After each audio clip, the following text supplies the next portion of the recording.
Good morning, good morning, good morning. You're listening to First Sky Omaha in the morning. In the morning. My name is Paul B. He's Buddy to God. Hey, Welcome, hey. welcome, welcome. Appreciate you guys joining us this morning. It's 7 o'clock if you believe in the concept of time. It's a very early Wednesday of the 20th of May. And appreciate you guys coming on in. How you doing, buddy? Man, I'm doing great. I'm doing great. Definitely looking forward to today, man. We following the money by any means necessary today, man. A Hey, couple million going to Malcolm X. Definitely gonna talk about this book on the way, celebrating the birthday yesterday. Yeah, we got a lot to get into. Let's talk about it. I love it. I love it. Yeah, we're definitely going to do that. Appreciate you guys joining us this morning. Let's fire up the show. Hey, let's start the show. First Sky Omaha. In the morning. Money.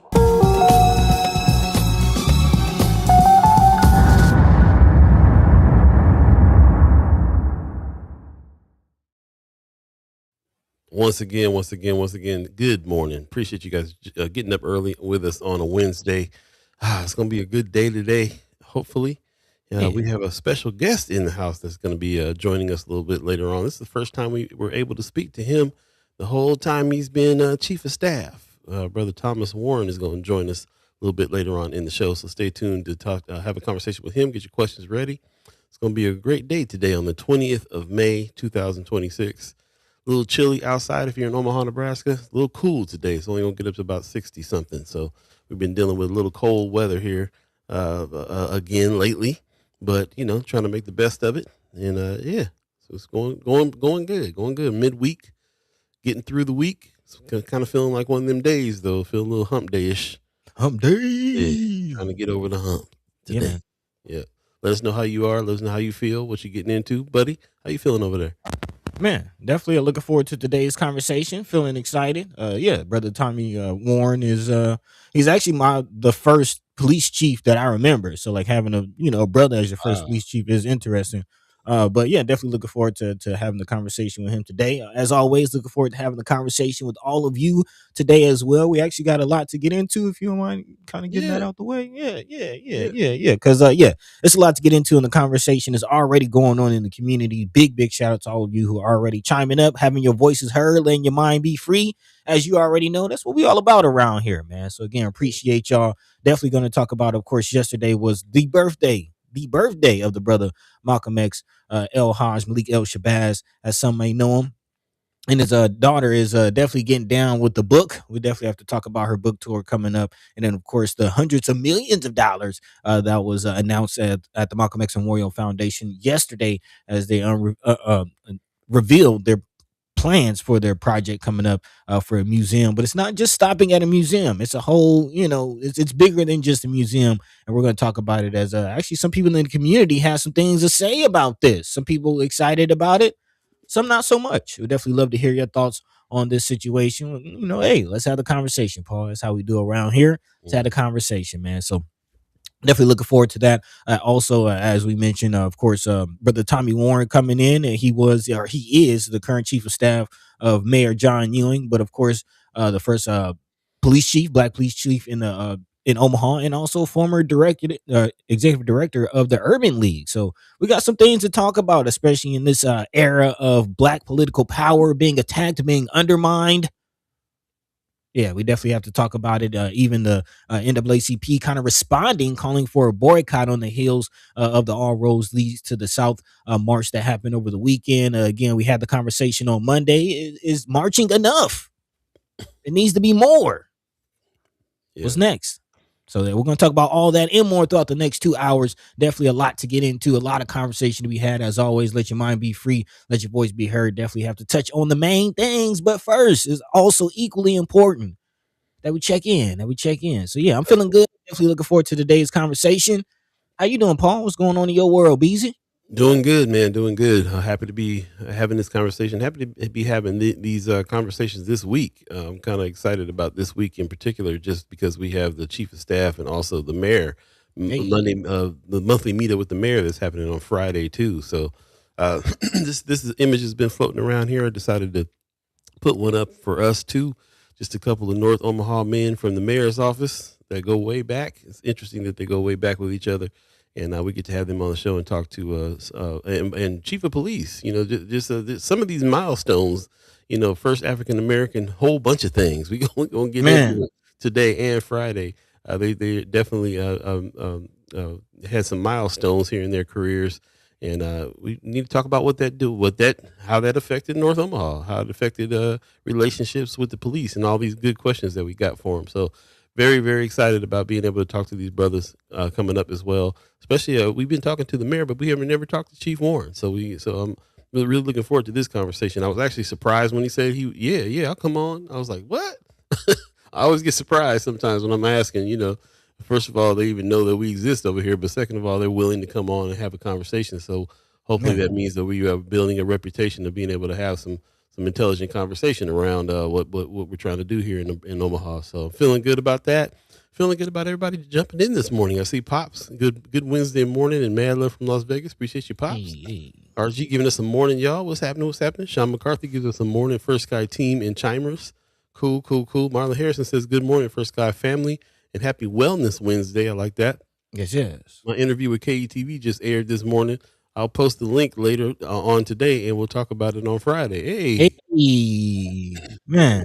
Marlon Harrison representing. Man. News gang. Going down. RG says, one of them days, huh, BZ? Come on then, Monica. What you you talking about the song. Michelle Moreno gives us a good morning, everyone. Hey, good morning, Michelle Moreno. And I just wanted to give a shout out to the man, Anthony, just graduated, the homie. Hey. Yeah, appreciate that. It looked like he had some family come out for the celebration and everything too. So yeah, I saw the video, saw some of the pictures, real proud. Thinking about back to this young man, conversations we had. Every time I see him, he goes, "Hey, in the morning," sings to us and everything. Little brother Anthony. So shout out to him, man. Congratulations. I know you had a road trying to, it's a hard job trying to get kids graduated these days. So Man. I know you did your job. So I appreciate you, appreciate him. And congratulations to you guys for real. Also, Marlon Harrison says we need to talk about Malcolm X Foundation new project because there are some haters in our own own community. Talk about it for sure. I'm seeing some combo. There you go. Another congratulations to Anthony. That's what's up. Judy Prince in the chat says, chilly, good morning. It is a little chilly this morning, bro. It was like 41. And I got up and I was like, wait a minute. I thought I didn't have to have the heat on no more. It's cold. Cold out. So you tell me I need to bring some hoodies, is what I'm hearing. I need to bring some hoodies, some jackets. Listen, you from here, you already know. You got to bring some shorts, some hoodies, a windbreaker, some boots, some tennis shoes. A parka. Yeah, you got to be ready for any weather around here for real. A little chilly. Also, Donnell Sessions gives us a good morning. Appreciate you coming in. Mama Guy gives us a good morning, fam. Hey, appreciate you guys jumping in with us this morning. Do us a favor, share the show. If you're on Facebook, share it on your page. If you're on YouTube, share the link and like and subscribe when you get over there. Michelle Moreno says, yes, it was a road. Thank you. I will let him know, let him watch this as soon as he gets up. That's what's up. Hey, yeah. Congratulations to the young man. That's what's up. Ellen Faison gives us a good morning, First Sky. What's happening, cuz? Yeah, man, it's going to be a good day. So I appreciate everybody coming in today. And again, if you're just joining us, we have a very special guest coming in today, Brother Thomas Warren. So the chief of staff to the mayor and many other things. But you know what happens when you get ready to interview somebody and you got to kind of go down the rabbit hole, learning all the facts, learning who they are, what they did. Some of these people have some seriously incredible careers. makes me be like, what was that? What I've been doing all my life? Man. Yeah, man. Not trying to compare, but I'm just like, it's like, man, they've done some things. And how is that affected? How is that? What does that look like here if we didn't have it? Like, what would North Omaha look like if we didn't have Mayor Ewing right now? You know what I'm saying? I mean, we got a glimpse from the mayor before what it looked like. And there's been other mayors that people were for and against, so, we got some glimpses that way, but also, man, how much of a presence have they had just over the years in Omaha in particular, and then North Omaha, especially, like, like you said, first chief of police you knew of growing up was Thomas Warren. So like, how that affect your psyche without you even thinking about it, Interesting questions. I can't wait to dig into some things. there's the education of Brother Warren is what has really struck me. Like, brother's highly educated. We got a lot to talk about, Yeah, so we're gonna get into it we'll definitely, get into and it. get your questions ready. Get the questions ready, please do. Also, I'm going to jump into just a couple of community updates. It is Wednesday, so we don't really have an extensive haps this time around. But I did want to make a couple of announcements. Of course, the tickets went on sale for Noma Fest. Hey, Definitely go check hey. this out. August 13th through the 16th. It's a 3-day festival, and Riverfront is going. It's going. One of the concerts is by the Riverfront, so this is not just on the Deuce. This is going to be. They're floating around with some different venues and partnering up with some different people. I'm learning more about this as we go. But definitely go to the NOMA website, check this out, find out what's going on with the concerts, and definitely get your tickets. You don't want to miss this. He's bringing some heavy hitters. Dana Murray bringing some heavy hitters to Omaha. NOMA Fest tickets are out now for sure. We've been talking about this movie, I Love Boosters. It's in theaters May 22nd. And of course, Film Streams is going to be showing it. I did find out that Film Streams did partner with the Culture House on a showing, and they just moved the showing location update. It was over at the Ruth Sokoloff Theater, but they moved to the Dundee. This starts Friday the 22nd. Is going to be 6:30 is the preview screening with the Culture House. So if you want tickets there, I'll go ahead and put let's see, let me put this link in the chat so you can get your tickets for that. So it's a private screening before the movie comes out. So it'll be a private screening on the 22nd at Dundee this time, 6:30. I Love Boosters is coming through, getting down. Shout out to Culture House, Marcy Yates. Definitely check in with him on what's going on with that. And if you're a member, then you get a little free popcorn and stuff like that over there. So consider becoming a member at Film Streams for sure. Got to get busy with it. So that's going on, and I'm highly anticipating that for sure. Also, as far as haps are concerned, that's really about it right now. Of course, we just talked about that it was Malcolm X's birthday yesterday. The whole city was kind of about it. This is from Terrell McKinney, had this on his page, a quote saying, "I've had enough. I had enough of someone else's propaganda. I'm for truth, no matter who tells it. I'm for justice, no matter it is for or against. I'm human. I'm a human being first and foremost. As such, I'm for whoever and whatever benefits humanity as a whole." I think it's really interesting that he came to this after so many things that he was saying. I mean, he started off with the white devil, and then moved into humanity as a whole because of this transformation that he went through that his daughter is writing about now, which I think is highly interesting. Yeah, man. Yeah. Definitely be talking about that here in a second. We certainly will. And we again appreciate everybody who's joining us today. We do have a thread today that we're going to talk about in and around our guest. So I know that you already kind of mentioned some of those things. Anything standing out to you that you are looking forward to talking about today? Anyone? Actually, I do think what you're kind of touching on as far as Brother Malcolm's transformation, and just the idea of transformation growth, is something that kind of permeates through this conversation in kind of a few areas. Definitely, looking at the growth and transformation of Brother Tommy Warren, and as we talked to him, but also the growth and transformation of the community. Of course, much coming with the Malcolm X Memorial Foundation grounds, a lot of conversation, a lot of opinions surrounding that. But definitely want to, kind of look through the layers, dive in to see what this actually means for the future and growth of North Omaha. So definitely looking forward to that. But also looking at the future and growth of our plight, our struggle here in this country at large. Of course, we've been talking about what's going on with the voting rights situation nationally and how are we responding. Of course, there was the All Roads Leads to South march that happened over the weekend, but we asked the question on Monday, what's next? Can it just be the march, or do we have to do more than that? And now the NCAA, or no, excuse me, NAACP is calling out the NCAA and urging athletes in the South to boycott actually a multi-billion-dollar industry when you really dive into it in the South. So definitely have to look at what this boycott means, and again, is it enough? What is this latest chapter now? Really, our third fight against Jim Crow. I mean, you think about it, Reconstruction, after the Civil Rights era, and then of course had the nadir with Jim Crow that led up to the '60s and that Civil Rights movement, and now here we are, 60 years later. My theory, I've laid out the theory many times. Every 60 years, we go through this cycle in this country. Very interesting, very interesting. So yeah, we're gonna talk about all that and more throughout the next 2 hours. Of course, if there's anything in your hearts and minds that we're missing the mark on, any news that's breaking, anything that's going on that can benefit the conversation, definitely let your mind be free, let your voice be heard. Meantime, between time, Paul B. Yo, About yo. 15 minutes in. What's the word? Yeah, let's go ahead and take a quick break. Our brother Biko Kwanzaa in the chat giving us a good morning, First Sky family. Appreciate you coming on in. Yeah, we got lots to talk about today. Let's go ahead and get it fired up. Stay tuned. You're listening to First Sky Omaha in the morning. In the morning. My name is Paul B. He's buddy to God. Sisters, Be right back, y'all. friends, this afternoon we want to talk about the ballot or the bullet. The ballot or the bullet explains itself. We have a fight that's common to all of us. We suffer political oppression, economic exploitation, and social degradation. Today it's time to stop singing and start swinging.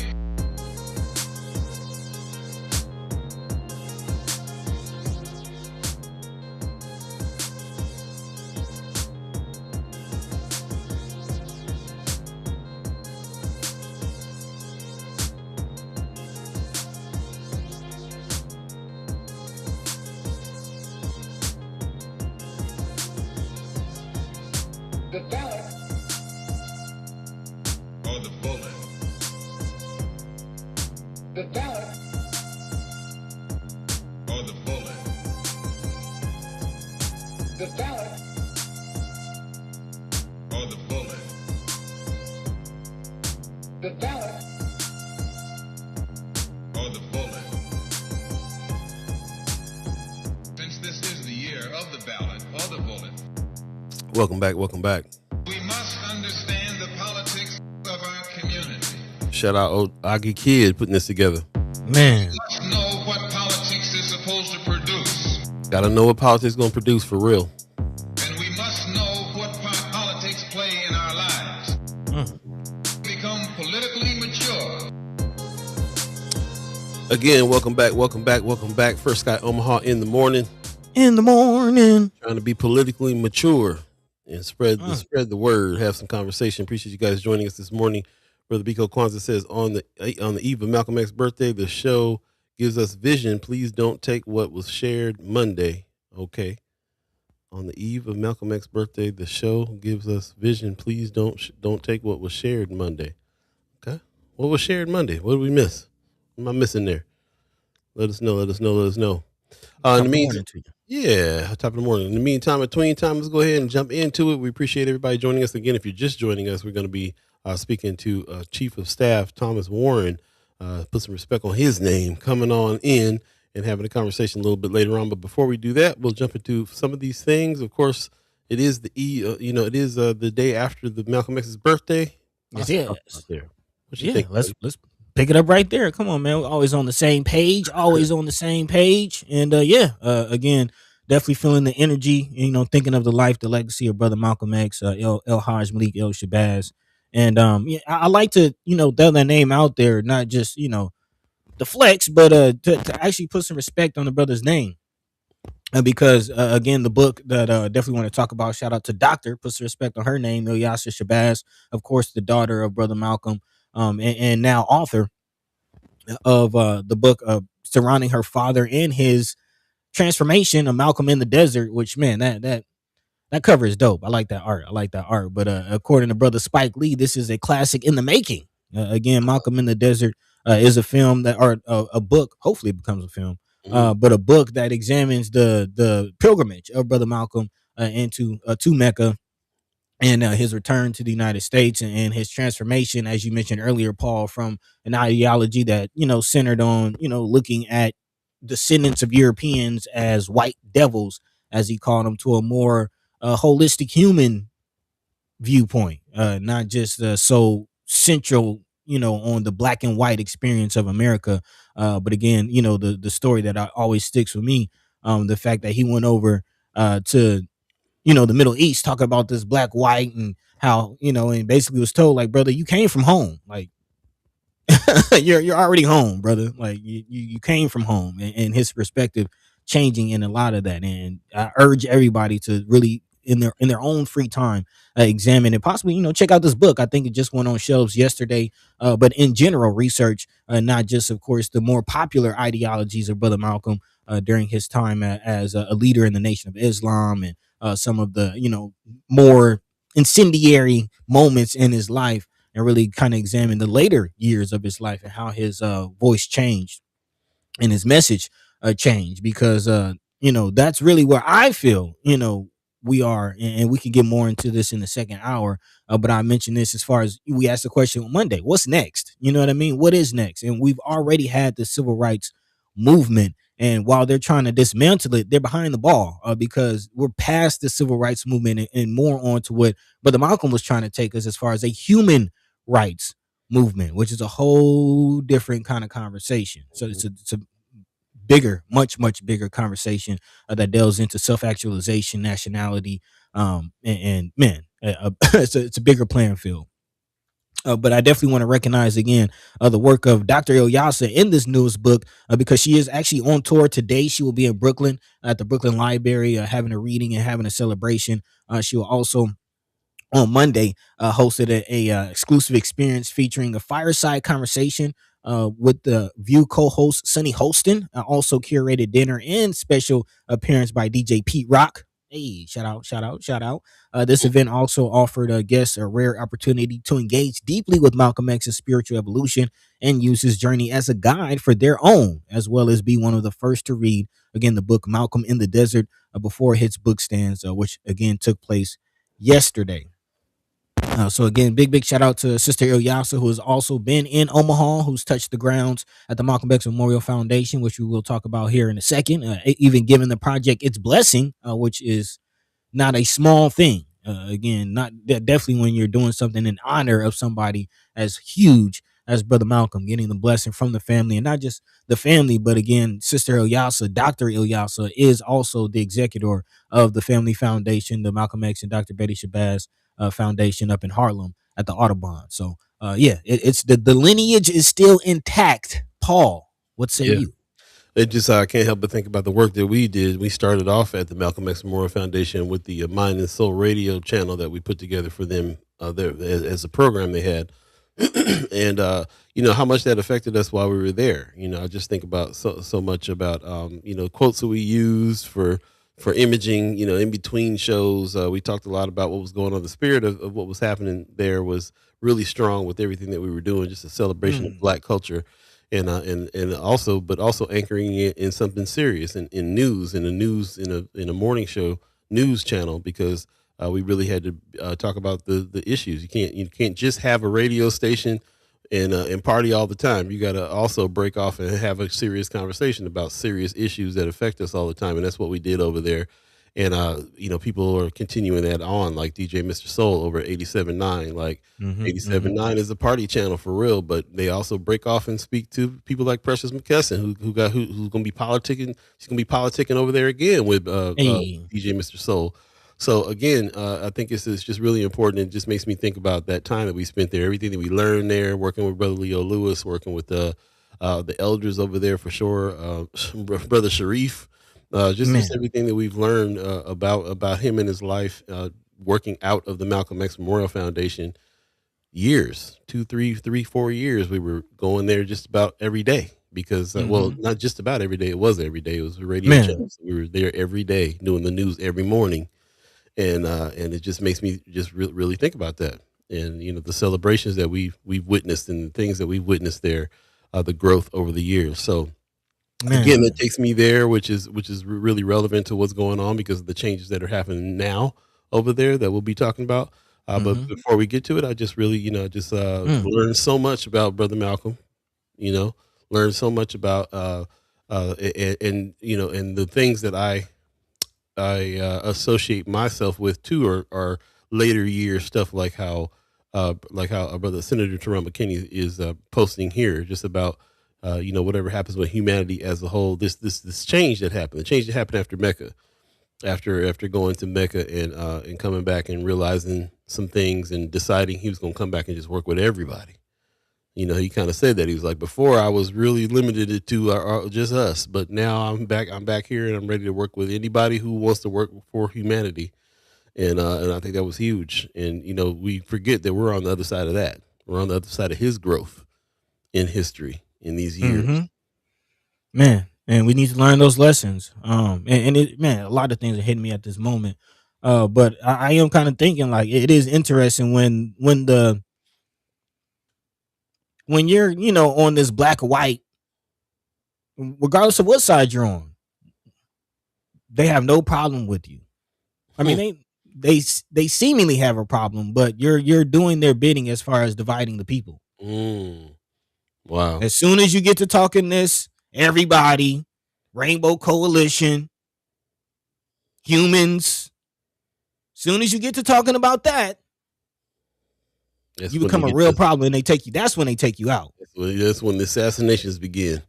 Brother Martin, Chairman Fred, Brother Malcolm, they had problems, when they were when they were speaking out, but it wasn't until they got on to that tip when they had to go. That should tell you something. Most stuff. Yeah. It should tell you something. Interesting stuff for sure. Appreciate It is. But definitely, moving that forward and also thinking back to, as you mentioned, that is, those are the shoulders I would say that we are building upon and thinking back to the Malcolm X Memorial Foundation days and the Mind and Soul days, and the irony that here we are in a second Trump administration doing what it is that we're doing, and all of that was during the first administration. Like all of that was in the backdrop of a first Trump administration and us responding to all of the things leading up to Freedom Summer. And again, quite interestingly, funny enough, here we are now 4 or 5 years into this iteration of First Sky Omaha, and we're in what a lot of people are also calling another Freedom Summer. Like this, I don't know if you're been it. hearing about this, but in the backdrop of this All Roads Leads to the South movement that's going on, a lot of organizers are calling this the new Freedom Summer, Mm. which is very interesting. Well, I Just mean, very the labels are interesting, what they're calling it, what they're doing. But again, like what stuck with me, with especially our Monday conversation, was we can march, but what's the plan after that? There's always been a boycott, a plan, or something that they sacrificed and did. The march is the calling card. The march is the, hey, we're over here, check us out now. Check out what we're gonna do, and then have a plan. And that's, so we're constantly looking around, like, what's the plan next? what are we doing next?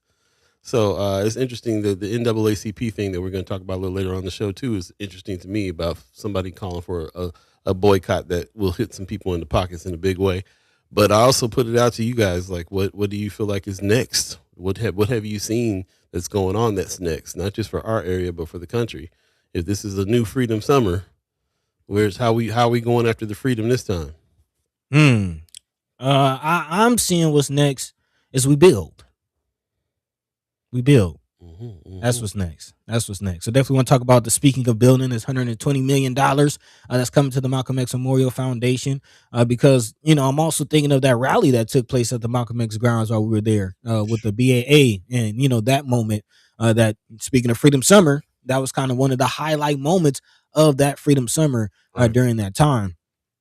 And to your point, as far as when we have those kind of rallies and marches, like, yes, in itself that is fine, but what's next? And I think the Malcolm X Memorial Foundation has quietly done the what's next as far as securing the funds. Again, they had the rally, they built the energy, they brought together the spirit, if you get what I'm saying. Again, Right. it starts with the spirit, something that's not necessarily tangible, but since then it has been a very palpable energy surrounding the Malcolm X Memorial Foundation. And now here we are, several years later, some moves later, and $120 million has been secured, as well as, again, getting Brother Malcolm inducted into the Nebraska Hall of Fame.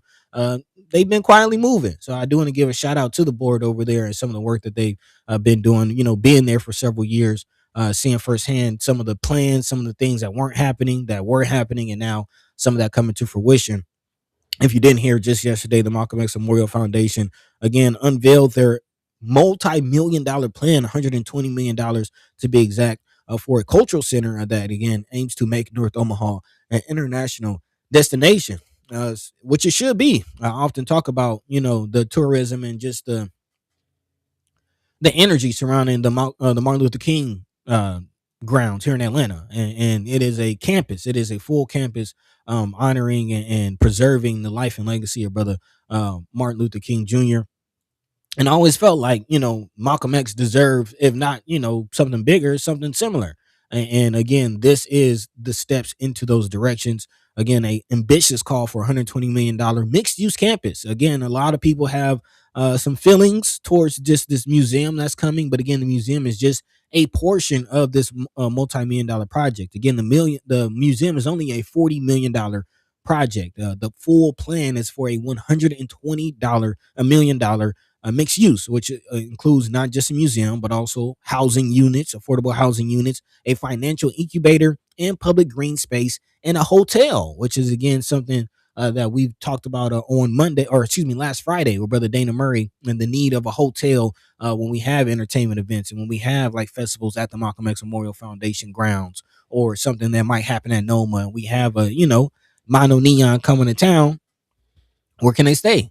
Where can they stay? That's not downtown, or yeah. So again, a lot of comments coming in. Paul, what say you? Yeah, I mean, I think it's a good thing. I'm always on the positive side of money coming into the situation. We know that there's been plans for decades to do something like this. It's not off the cuff. This has been plans that's been posted up on the wall for all the years that I've been here to see it. So these are I'm glad it's finally coming to fruition. I think it's a positive thing. We always talk about those grounds over there's like 17 acres over there, right in the heart of North Omaha, and we always talk about what could be done with those acres, and this is exactly what if you're going to spend decades planning something, then you kind of definitely looking into what the area needs, what North Omaha needs, how this would work, and I think it's great. I think that the fact that they are accomplishing these things that they had planned on doing for a long time is very, very important. So it's a positive thing for North Omaha. That's always my question. What does it mean for North Omaha? It means it means a massive, a situation where that we used to work there, and people would come in from China and all these other places all the time. All the time there was tours there happening all the time from people that were all around the world. Malcolm X is one of the biggest figures in the world. And we got reminded about that working there all the time, because when people think about Omaha, how Omaha's on the map, one of the, for them to be visiting America and come over here to the Malcolm X Memorial Foundation was huge. Birthplace of Malcolm X is huge to people all around the world. And we saw tour after tour after tour of people from every part of the world coming over to check it out. So this is just going to be an amplification of that on many, many degrees. And hopefully, even for the country, even for the tours, the people that come from inside this country and realize what's going on. We talked to people that work there and put many, many hours and days of their life into it, that grew up around it and didn't even know it was there. Leo Lewis talks about this all the time. He grew up right around the corner, did not know till he got into his 20s that Malcolm X was born around the corner, and what that meant for North Omaha, what that meant for his progression, what that means for what he's doing now, what we're doing now. I mean, it's huge. So I can imagine how huge it's going to be for kids and people that come up after us here, to have this in town, to have something like that in town. And I think it's going to be incredible. I think it's going to be like the African American bookstore with Mr. Taylor on steroids on the grounds. But like the education, the everything that's going to come out of that, the fact that there's a museum, the fact that it's going to be a destination spot. There's just a lot of this. When we talk about being, the disinvestment in North Omaha, this is exactly the opposite of that for me. It's the investment in North Omaha in a big way. So got to do it. Got to see what's happening there. I'm seeing some folks in the chat here. I appreciate you guys joining us in the chat. Biko Kwanzaa says there was two Malcolm, the pre-Malcolm and the post-Malcolm. I hear that. Cannon Coltrane in the chat. Good morning. Says best feeling when traveling and telling people you're from Omaha and reminding them Malcolm is from Omaha. For real. Also, Biko Kwanzaa says until black folk fully understand the reason why he need to properly understand what part piece. I kind of broken up there, but I kind of understand what you're talking about. We all need to understand that part too. I do feel that there's sometimes I reach back for some of the militant side of him when I'm upset and need to make some moves and everything else too. But Hmm. I think overall it's because of what he grew into, because we're on that side of the legacy. And I think about that a lot too. That side of the legacy is he realized we're all humans, and this fight, the dividing fight, is like Buddy, like you were saying earlier, that dividing fight is doing the work for him.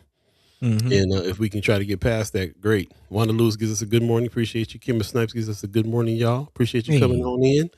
Yeah, just discussing what's going on over the Malcolm X Memorial Foundation here. So anybody who went to that meeting day before yesterday, I think it was, let us know.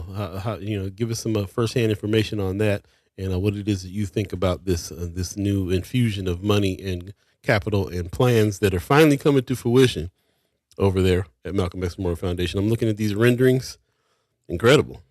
It's incredible what they're talking about building on those grounds. Hmm. I Man, cannot wait to walk those grounds.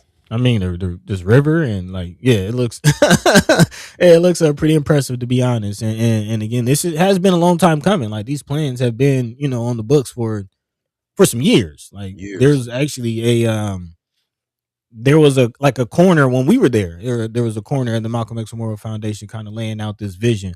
So it has been a long time coming, and definitely to see it come to fruition is huge. And but I do want to acknowledge what Marlon was saying as far as some of the dissent that's coming Mm, out of the community, and where this might be coming from. Some people are not feeling like a museum is going to help, people put food on the table, mhm. people put a roof over their head, people, some real struggles that are really happening in the community. Some people are, feeling like a museum from state funded grants aren't going to help. And other places. And right, and that money should be diverted to other places. And I would just push back, on that to say, it's all happening. Hmm. Yeah. It's all happening at the same time, and two things can be true. While yes, and I do want to, kind of break down the move as far as this tourism. I do want to build more on what you're saying as far as what does the tourism mean for the community. But some people feeling like because it is a museum outwardly facing, trying to, bring the world, uh it's overlooking the community surrounding it, Hmm. which I appreciate. I appreciate. Again, I'm just acknowledging some points that I'm seeing in conversations on Facebook, because again, this whole show is a part of a larger conversation that's happening in the community. And just wanted to say, like, let's not underestimate the role that space plays in healing in a community. Hmm. As far as us being able to have a place to gather, plan, um, congregate, fellowship, those types of things. And the Malcolm X Memorial Foundation has been that, and will continue to be that, especially with these next moves. And then also, let's not underestimate the play that it can, the kind of finances can come into the community with a tourism situation. So Right. yeah, A definitely be talking about that. Go ahead. $120 million complex means there's going to be a lot of jobs. As you can see, they got some housing coming up as well. Again, this is there's 17 acres sitting there right now, and what happens over there is that they got to have people volunteer to go cut the grass over there. Hmm. That's how it was when we were there. So there's still a lot of grass, a lot of space. For that space to be filled in with something that can generate jobs, housing, and most importantly, the ability for us to be able to come together somewhere. Great. And on top of that, it's a tourism spot. It's a spot that brings in dollars from the outside. I'm not seeing any reason to bemoan this move at all myself. So I appreciate it. Heather Williams gives us a good morning. Appreciate that very much. Anthony Rogers right in the chat says El Haj Malik has may have been believed in mutual respect, but he never promoted respectability politics. Okay, yeah, true. So yeah. Whatever I feel like getting the job done over there I think we're so closely related to it because we went there every day and saw what these plans Hmm. were there. It's definitely and to think about what Brother Taylor would have thought about this, and to Oh think yeah, about, oh yeah, and man. and think about how Brother Sharif gonna come out for the grand opening, and just yeah, it's a great thing, man. It's a great thing. I've never seen anything but positive positivity coming out of the fact that that people, when people become aware that Brother Malcolm was born there, right there in that space in North Omaha. Hmm. Yeah. Like brother said earlier, it's a source of pride just going around the world saying that. Yeah. So Yeah. yeah, Excuse me. appreciate that very much. 7:40 right now. If you believe in the concept of time, we've talked about this, and we're going to continue to talk about it. We got more to talk about here, of course, in the show today. But we are anticipating our special guest, our the chief of staff to the mayor, Brother Thomas Warren. We're going to be talking to him shortly. So yeah, just want to make sure that we are wrap some things up there in order to be able to have some time to talk to him. Marlon Harris in the chat says, hopefully Omaha gets the respect it deserves, because I get super tired of people saying or discrediting Omaha as Malcolm X's birthplace. Oh yeah. One more thing I do want to say about the fact that it's the birthplace. We talk about what's going on in New York with the center that's over there, that of course has been going on for a while, and is headed up by Dr. Ileana and Shabazz, and just understanding that exists there, and the reason why it was there. Malcolm lived there for a while, and so on. But it's also the place that he died. It's also the place that he was assassinated, so I think that people are really starting to come around to the fact that, how about we celebrate the place he was born, and that's the thing too. And there's a reason. There's more to it, because every time we talk about him, we also talk about his parents. Man. And the Garveyites that they were, and how Malcolm Little's father was murdered there, and how they had their house burned down, and how they had to bail out of Omaha. So that's a huge part of the story as well, Man. that shaped who he is, and so on. So anyway, Man. just thinking about the fact that's now the world is coming around to, like, hey, let's celebrate the birthplace that he was, not just the death place. You know I what I mean? mean, and beyond that, there's also the life and legacy of Sister Rowena Moore. We Right. can't leave that out of it, which is also a huge part of the story as well. So, you have before Brother Malcolm and the work that the Garvey, uh, you know, and Garveyites were doing in the community, to your point, and then of course the work that Brother Malcolm did throughout his life, and then after he passed, the work that the community did to again honor and preserve that legacy. All of that story is being missed without the Omaha story being told in the Malcolm X legacy. And lastly, before we get out of this subject, I'm just thinking also just Brother Malcolm and the fact that he kind of represents all of us in a way. You know what I mean? Even Mhm. from the person just trying to survive in his Detroit Red days, just struggling in the hood, you know what I mean, getting by, to the more militant, just radical black, super blackity black, minded individuals, to those who are kind of, expanding their mind and going beyond that into bigger and bigger, better things and growing. We can learn a lot. Again, Malcolm in the Desert, the book is available now. Shout out to Dr. Ilyasa Shabazz. And yeah, shout out to all of you for joining the conversation. Again, let your mind be free, let your voice be heard. Keep jumping into the chat. But I know we got a guest coming on. Been a little minute since we took a break. What's the word, Paul? What we doing? Yeah, we're gonna take a quick break. We got some technical difficulties trying to get them on now. So let's take a quick break so we can try to work that out. We'll be right back. Again, you're listening to First Sky Omaha in the morning. In the morning. My name is Paul B. He's Buddy to God. Stay tuned, y'all. What part politics play in our lives. Become politically mature.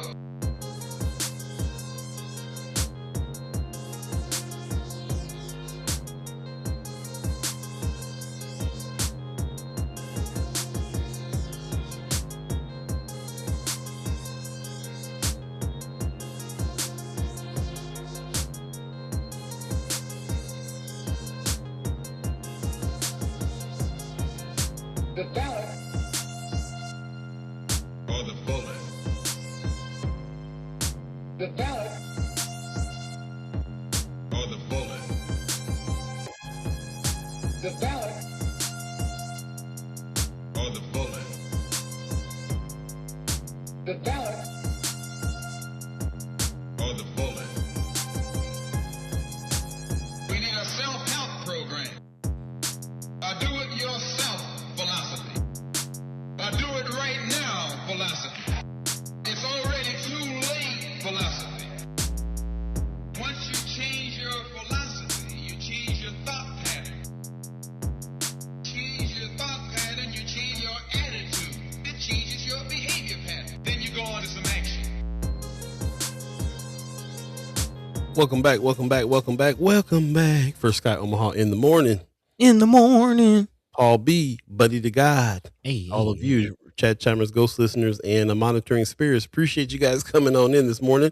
And yeah, we were trying. We had a little difficulty in the technical difficulty area here, but I think we got it going on. So we're gonna go ahead and bring on our special guest, ladies and gentlemen, Chief of Staff of the Mayor. We have Brother Thomas Warren joining us today. Good morning. Good morning. Good morning, Paul. How are you? Hey, All right, all right. I'm good. I'm good. I'm sorry about the technical difficulties there. I'm glad you made it on. Okay, thanks for having me. Yeah. Thanks for joining us. Thank you for joining us. Indeed, I'm kind of surprised we haven't had a conversation with you on the show here after all these years. So I'm glad that you're here. How's life in the mayor's office right now? You know, it's going very well. As you can imagine, it's extremely busy. There's a lot going on. Mayor Ewing is fully engaged, and I'm there to support his issues. There you go. Sounds good. If you're you got a little skip there on your internet there, so if you're on your laptop, do us a favor, shut down other windows that you have there to make sure that your internet comes in a little bit stronger. Yeah, yeah. This is Okay. this is a problem with our live. Sometimes it's all good. Work with you. Appreciate that. Yeah, we Can you do have. I hear me feel like we now? have one. Uh huh. Yep. Yeah, we got you. Yep, yep. I do feel like we have one of the one of the most active mayors as far as being outside is concerned. He seems to be everywhere all the time. I thought that I was hitting a lot of places, but he hits 10 times the places I do. Do you work that hard? Are you working that hard too under him, where you got to be everywhere all the time?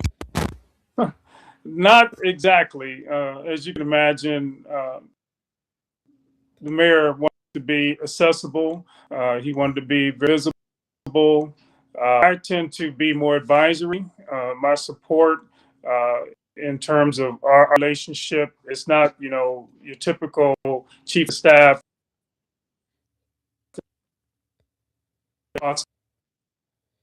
day operations within the office. Okay.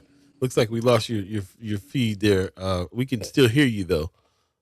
Let's see. Are you on your laptop or your phone? Your phone? Are you on your phone or laptop? I'm on. On the phone. Okay.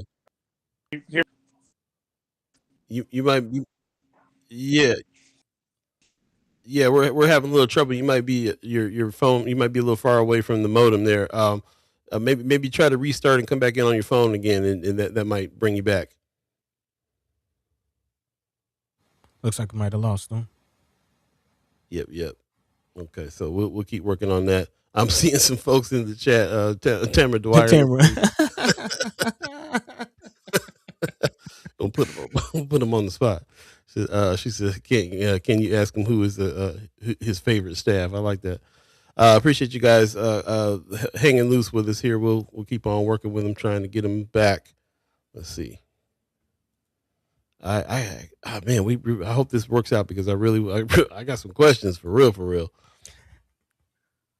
Okay, so yeah, we'll try to hold on there. But in the meantime, while he's trying to get back, just a few things I've learned about him as we were doing our research, because it's interesting that you said that, buddy, earlier that the first chief of police that you knew about was him, and how that works. You know what I'm saying? How that what that does to a young black man in North Omaha to know that, and especially with us in our community, we always have a tough time, with relationships with the police. So what did that mean? You know what I'm saying? That those are kind of the questions that I had there. But I just think it's very interesting to get to know some of the things that he went through. Of course, he was in the force for 24 years. We can get some of the preliminaries, things you can look up anywhere. He was in the police force for 24 years. First African American chief of police.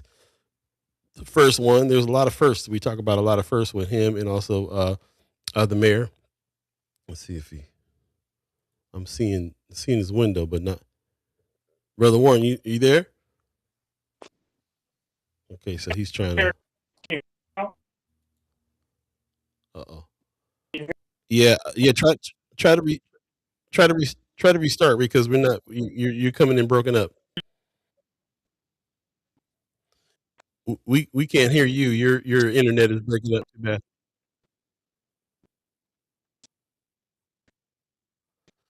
Yeah. Go do us a favor. Go out and try to come back in. There you go.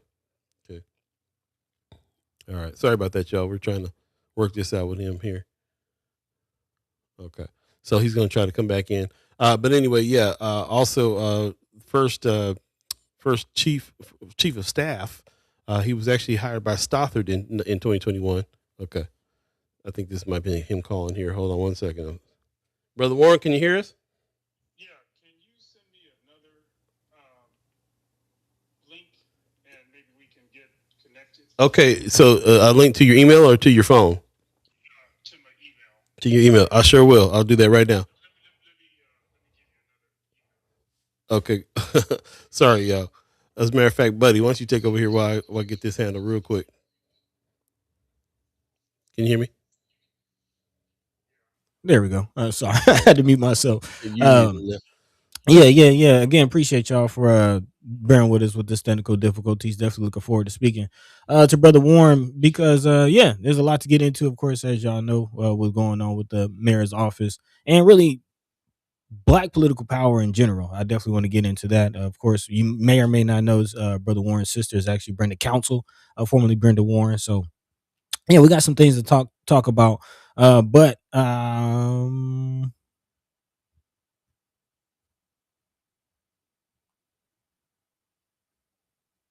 I guess we can dive into that. I apologize, y'all.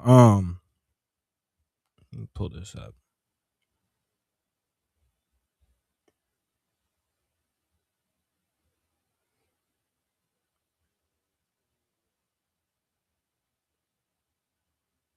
Apologize, y'all. But again, getting into this conversation about black political power, kind of setting it up with Brother Warren, and we'll definitely get into it more in the second hour. But I did want to, I guess, get into this as far as the NAACP, which this is also something that I learned when we were looking at Brother Warren as far as his time as executive director of the Urban League, which is this is something that did come up in conversation on Friday when we spoke to Brother Dana Murray as far as what other organizations are some of the organizations out there are doing in regards to the Urban League, NAACP. And again, we asked on Monday, what's next after this all roads leads to the South rally that happened, and the NAACP is chiming up. Hopefully we can get more insight from Brother Warren about the Urban League and the role it plays in this political fight, for black rights in this country. But again, the NAACP is joining with the Congressional Black Caucus to call on black athletes to call out the NCAA. Again, the National Commission for Athletic and the Collegiate Athletics, excuse me, and more so the Southern schools, your Alabama, Florida, Georgia, the SEC, really, which is kind of the giant when you talk about the NCAA collegiate sports. The Southern Conference or in Atlantic Coastal Conference, aka SEC and the ACC, again, mostly Southern schools. And the call is to have these players boycott these schools, which of course represent states that are leading the charge in this whole right to undermine black vote and political power. NCAA President Derek Johnson, in this article reported by the Associated Press during a news conference, accused Republican-led Southern states of quote unquote seeking to reinstate a sharecropping reality by recruiting back black athletic talent to play for flagship universities while limiting, in its view, our ability to elect candidates of our choice. The ACC, SEC, Florida State University, the University of Alabama, and 4 HBCUs, all the conferences and chapter members of the chapter members of the National African American Athlete Alliance in both Texas and Florida did not return our requests for comment. So again, all of these organizations did not respond. But again, the NAACP calling out this multi-billion-dollar industry. I'm sorry, Paul, we still there? Or Yeah. okay. But yes, again, the NAACP calling out this multi-billion-dollar industry. This is maybe one of more, protests and boycotts and hitting of the pockets, because let's just be honest, this is again a big money maker, and a lot of people still kind of compare the athletic industry to slavery, which you won't be too far off as far as some of the contracts. I mean, athletes, especially collegiate athletes, are just now getting some semblance of compensation for not only their work as athletes, but just the value that is extracted from their name, image, and likeness. Again, finally getting compensated after schools are making billions of dollars, coaches getting hundreds of $1 million contracts to coach these young men who are actually doing the work as far as being on the field, lifting weights, still going to class, still being students, and still showing up and being the people that fill the seats, if you will, and not getting a piece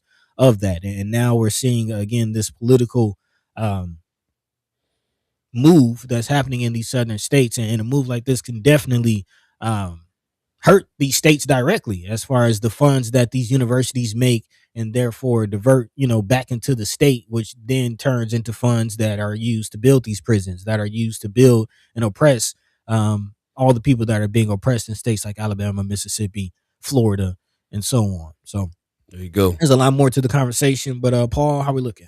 Yeah, there is a lot more to the conversation. It looks like we have Brother Warren back and just in time to talk about some of these things here. So let's see if we can get him back in.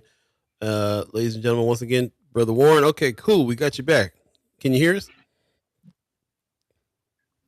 Yes, I can. Can you hear me? Yeah, we can hear you. Can you hear me? Yes. Yep, we Okay. can hear you. Again, There's a little sorry for the delay. technical difficulty. No, that's all right. Thanks for working through it and bearing with us. Yeah, bro. Trust me, this is the norm for us. Like somebody said in the chat, peeling out here jamming communications. No, not really. But we do we got to deal with the technical all the time. So we appreciate you hanging in there with us.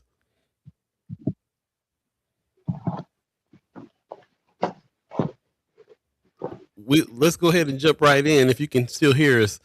We just read an article Sure. about some things that's going on with NAACP calling for a boycott. We know that you had a long stint as the executive director over there at the Urban League, and it's an ongoing conversation that we have about some of the organizations we have in Omaha, especially NAACP, Urban League, about what can they step up and do a little bit more of. We just talked to Senator Terrell McKinney the other day. And he said that one of the things that he was realizing was that in other places, those organizations do a little bit more than they're doing here. So I kind of wanted to talk to you about your time there at the Urban League and what do you think the Urban League needs now to step up a little bit more in the fight for North Omaha, just the black population in general for in which they serve. How do they fit in these days with what's going on now? So I'm not as involved with the Urban League these days as you can imagine, but I did have 13 years of service as CEO. Organizations like the NAACP and the Urban League, they are essential and they are relevant. And in this day and age, particularly when you have conversations around voting and elections and representation, they can provide a collective voice, but it is up to really individuals to engage in the political process. What we're seeing these days, particularly with the redistricting, the gerrymandering, the disabling of the Voting Rights Act, these issues are critical. And, it is my hope that people realize how serious these matters are because really this administration could turn back the clock when you think about some of the rights that we have gained over the years and the sacrifices that were made by those individuals during the civil rights era. It's important that people vote, making sure that we have proper representation and that these representatives they uphold our Constitution and our democracy. And so that's really what's at stake. And it's important that the general public takes it very, very seriously. Yeah, I appreciate that. We definitely have in our ongoing conversations. You'll know how much you know about what we're doing over here as far as our ongoing conversations are concerned. But these things are keep coming up, and we keep coming up to this idea of like, what are we doing for solutions? So for some of these things that are happening, we do see a lot going on in the mayor's office, of course, and just trying to get to know the folks in the mayor's office. You being the person that we haven't talked to before, and even though, and I'm listening to what you're saying and taking in what you are thinking about what's going on here. But before we even get to that, it keeps coming back in my mind what I've learned about you, which is that you have you have a master's in science in criminal justice, public administration. When I did the research and found out that, I was very impressed by that. I don't see a lot of folks that are in the police force that have these kinds of degrees, and I know that probably is a help for you to end up becoming chief of police. But just in your understanding of things on that level, makes me listen to what you have to say a lot differently in how it is that you're assessing a lot of these things going on. Can you speak a little bit to why you went for a master's of science, criminal justice, how your degrees helped you in the police force? Should the police force do this all the time? Is this a model for new police to become this educated and this aware of what's going on, or are you an anomaly? Well, I could just share, from a personal, my own individual experience, Paul. I was fortunate at an early stage to identify a career path that aligned not only with my personality, but with my career aspirations. And so, as an undergraduate, I did study criminal justice. I attended Morningside College, now Morningside University, on athletic scholarship, but I was also an honor student. And so, as an undergrad, I studied criminal justice, but I was at a liberal arts college, a small private liberal arts college, Morningside University. So I had a second major in sociology and a minor in psychology. So even as a student athlete, I was able to have a double major and a minor. The practical application of those disciplines, I contemplated, going to law school. But at the time, Omaha Police Department was hiring. Now, mind you, this is 1983. So this is a few years ago. And so I recognized that early on, after joining the police department, if I did want to move up the ranks, that not only did I need a formal education to distinguish myself as a candidate, I need to acquire those practical skills. And so studying public administration at the University of Nebraska at Omaha provided me with an opportunity to acquire, the formal education in personnel management and organizational development and public administration and the discipline, public administration, aligned, and I could apply it to my day-to-day activities as a law enforcement professional. Some people think, as a cop, it's all about writing tickets and making arrests.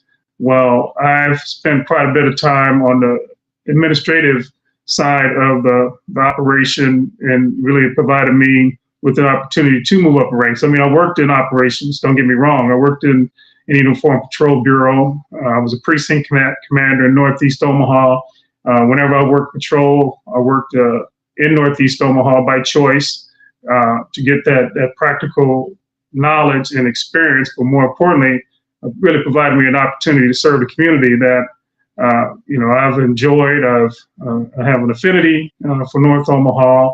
My family's from North Omaha. My friends are in North Omaha. And so, it was important for me as a professional to be able to provide law enforcement service in the community where I grew up. And so being able to apply what you learn in a formal educational environment to, your career, that did, assist me in, my career endeavors. And so it was I wouldn't say, it was natural, and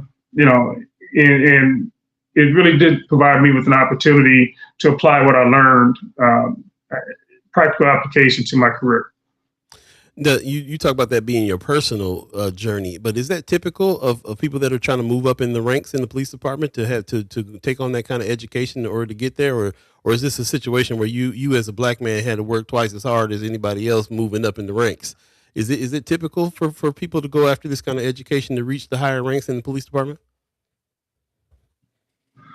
It is a little both. At the time, and then you keep in mind, I joined the police department in the early 80s, and law enforcement was changing at the time. It was becoming much more professional. There was an expectation that law enforcement personnel would not only acquire a formal education, but as an institution, you had to have a certain level of competency and skills, and it's very, very competitive. It is a civil service environment where promotional examinations are competitive, and so in addition to your aptitude or your written comprehension test or your management skills exercises, if you have those objective qualifications, it will distinguish you as a candidate. And so for me, having a master's degree, particularly when I pursued the chief of police position, did distinguish myself as a candidate. Now, when you talk about working twice as hard, I would tell you that that is a innate personality characteristic that I have, because I've been a competitive athlete. I had coaches that instilled in me. They would say, okay, look around the room. If you want to be just as good as the person you're competing against, you work just as hard. If you want to be better than the person you're competing against, you work twice as hard.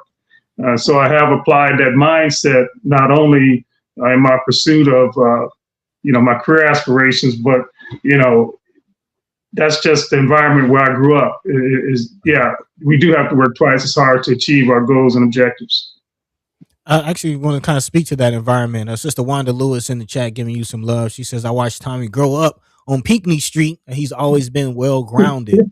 And one of the things that I also learned about you is your sister. I did not know Brenda Council is your sister. Yes.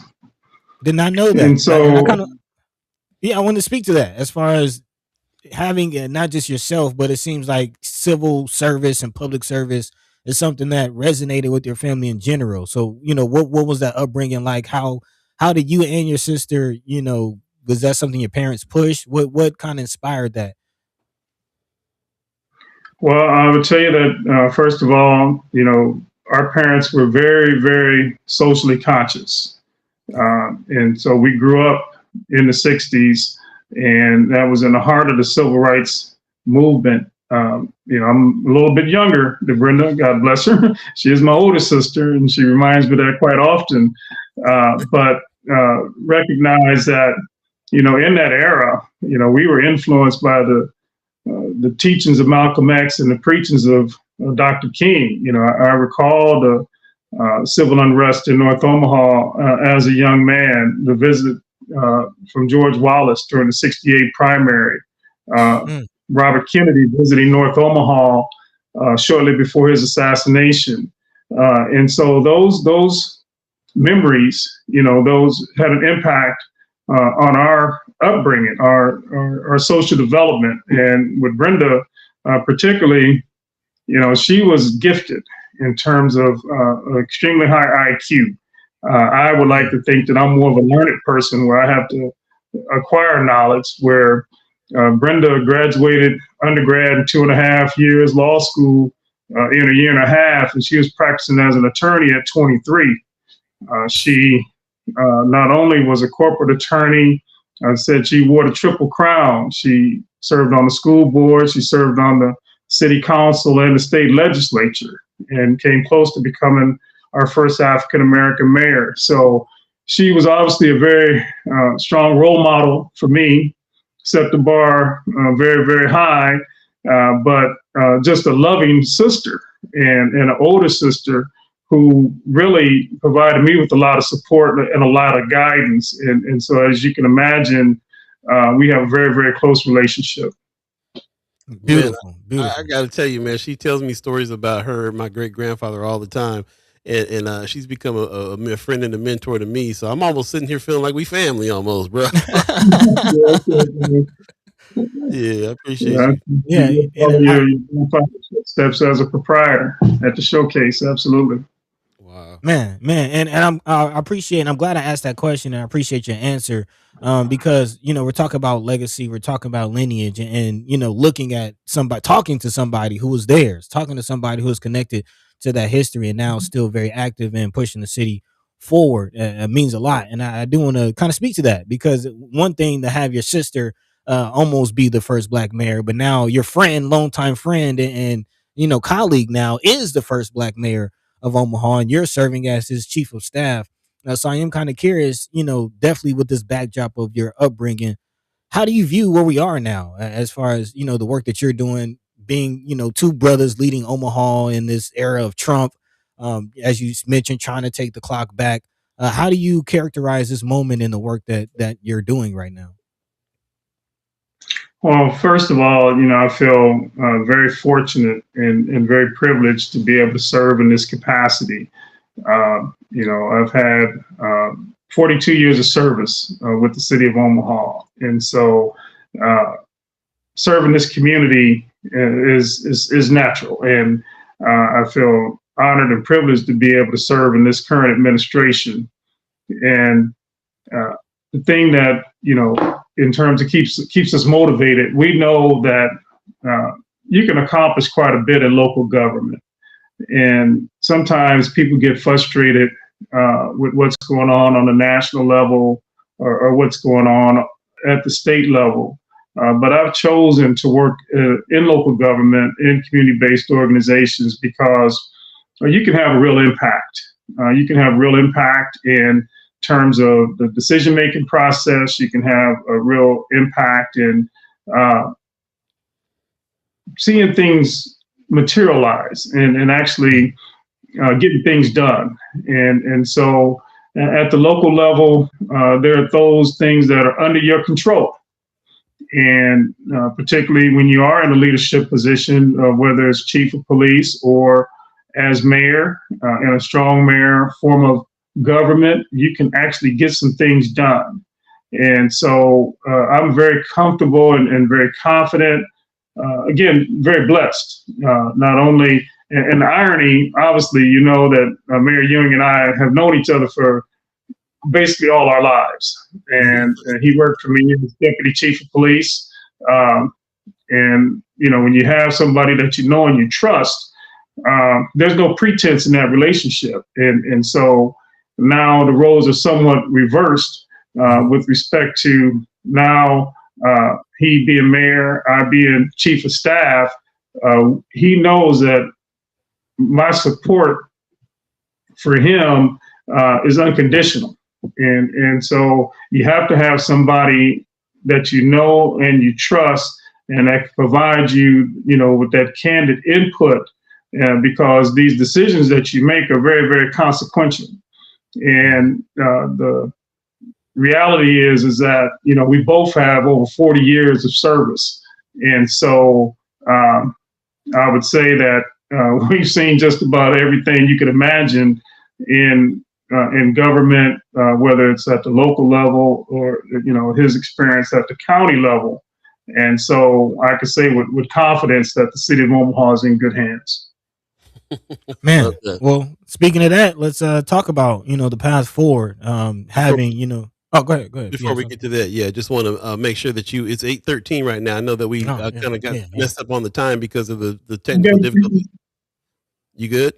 I have 10 or so minutes. So yeah, please proceed.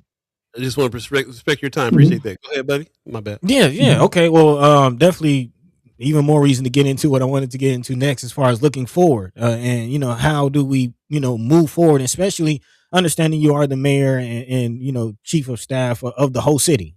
So there is that. But how do we make sure that North Omaha, Black folk in Omaha, don't get left behind as the city moves forward? There's a lot of development and a lot of things happening. Obviously, the city is moving forward in growth, but how do we make sure our communities aren't left behind? Well, and that's where Mayor Ewing he provides that very conscientious leadership, where we've identified priorities, we've identified initiatives. We recognize not only the mayor union has to be the mayor for the entire city, but the mere fact that he's from North Omaha, obviously he is innately aware of what is going on in North Omaha and some of the challenges that we've experienced over the years, and how can we change the trajectory of North Omaha and South Omaha, for that matter, or communities that traditionally have been underserved. Economic development, jobs creation, affordable housing, making sure that our community is safe. I mean, those are the things that improve the quality of life. And, we've been engaged not only in terms of with city government, both Mayor Young and I have an extensive, experience in the past to work with nonprofit organizations and community-based organizations, even as volunteers, to ensure that, we address some of the challenges that we have experienced, and with somewhat of a focus on public safety. Our backgrounds both are in law enforcement. The mere fact that, we both had 24 years with the police department, or over 24 years, in our relationship with the African American Empowerment Network. I mean, we were there at the inception, and, it'll be celebrating 20 years. People don't realize the impact that initiative has had, and how, the quality of life has been improved, particularly when it comes to the reduction in crime and violence in North Omaha. A community, you're not going to see redevelopment. You're not going to see private investment unless the community's safe. And particularly, in North Omaha, changing that image or that perception of North Omaha. We've had a record low in terms of our crime rate. I believe we're at 3 homicides to date in the city of Omaha, a city of 500,000.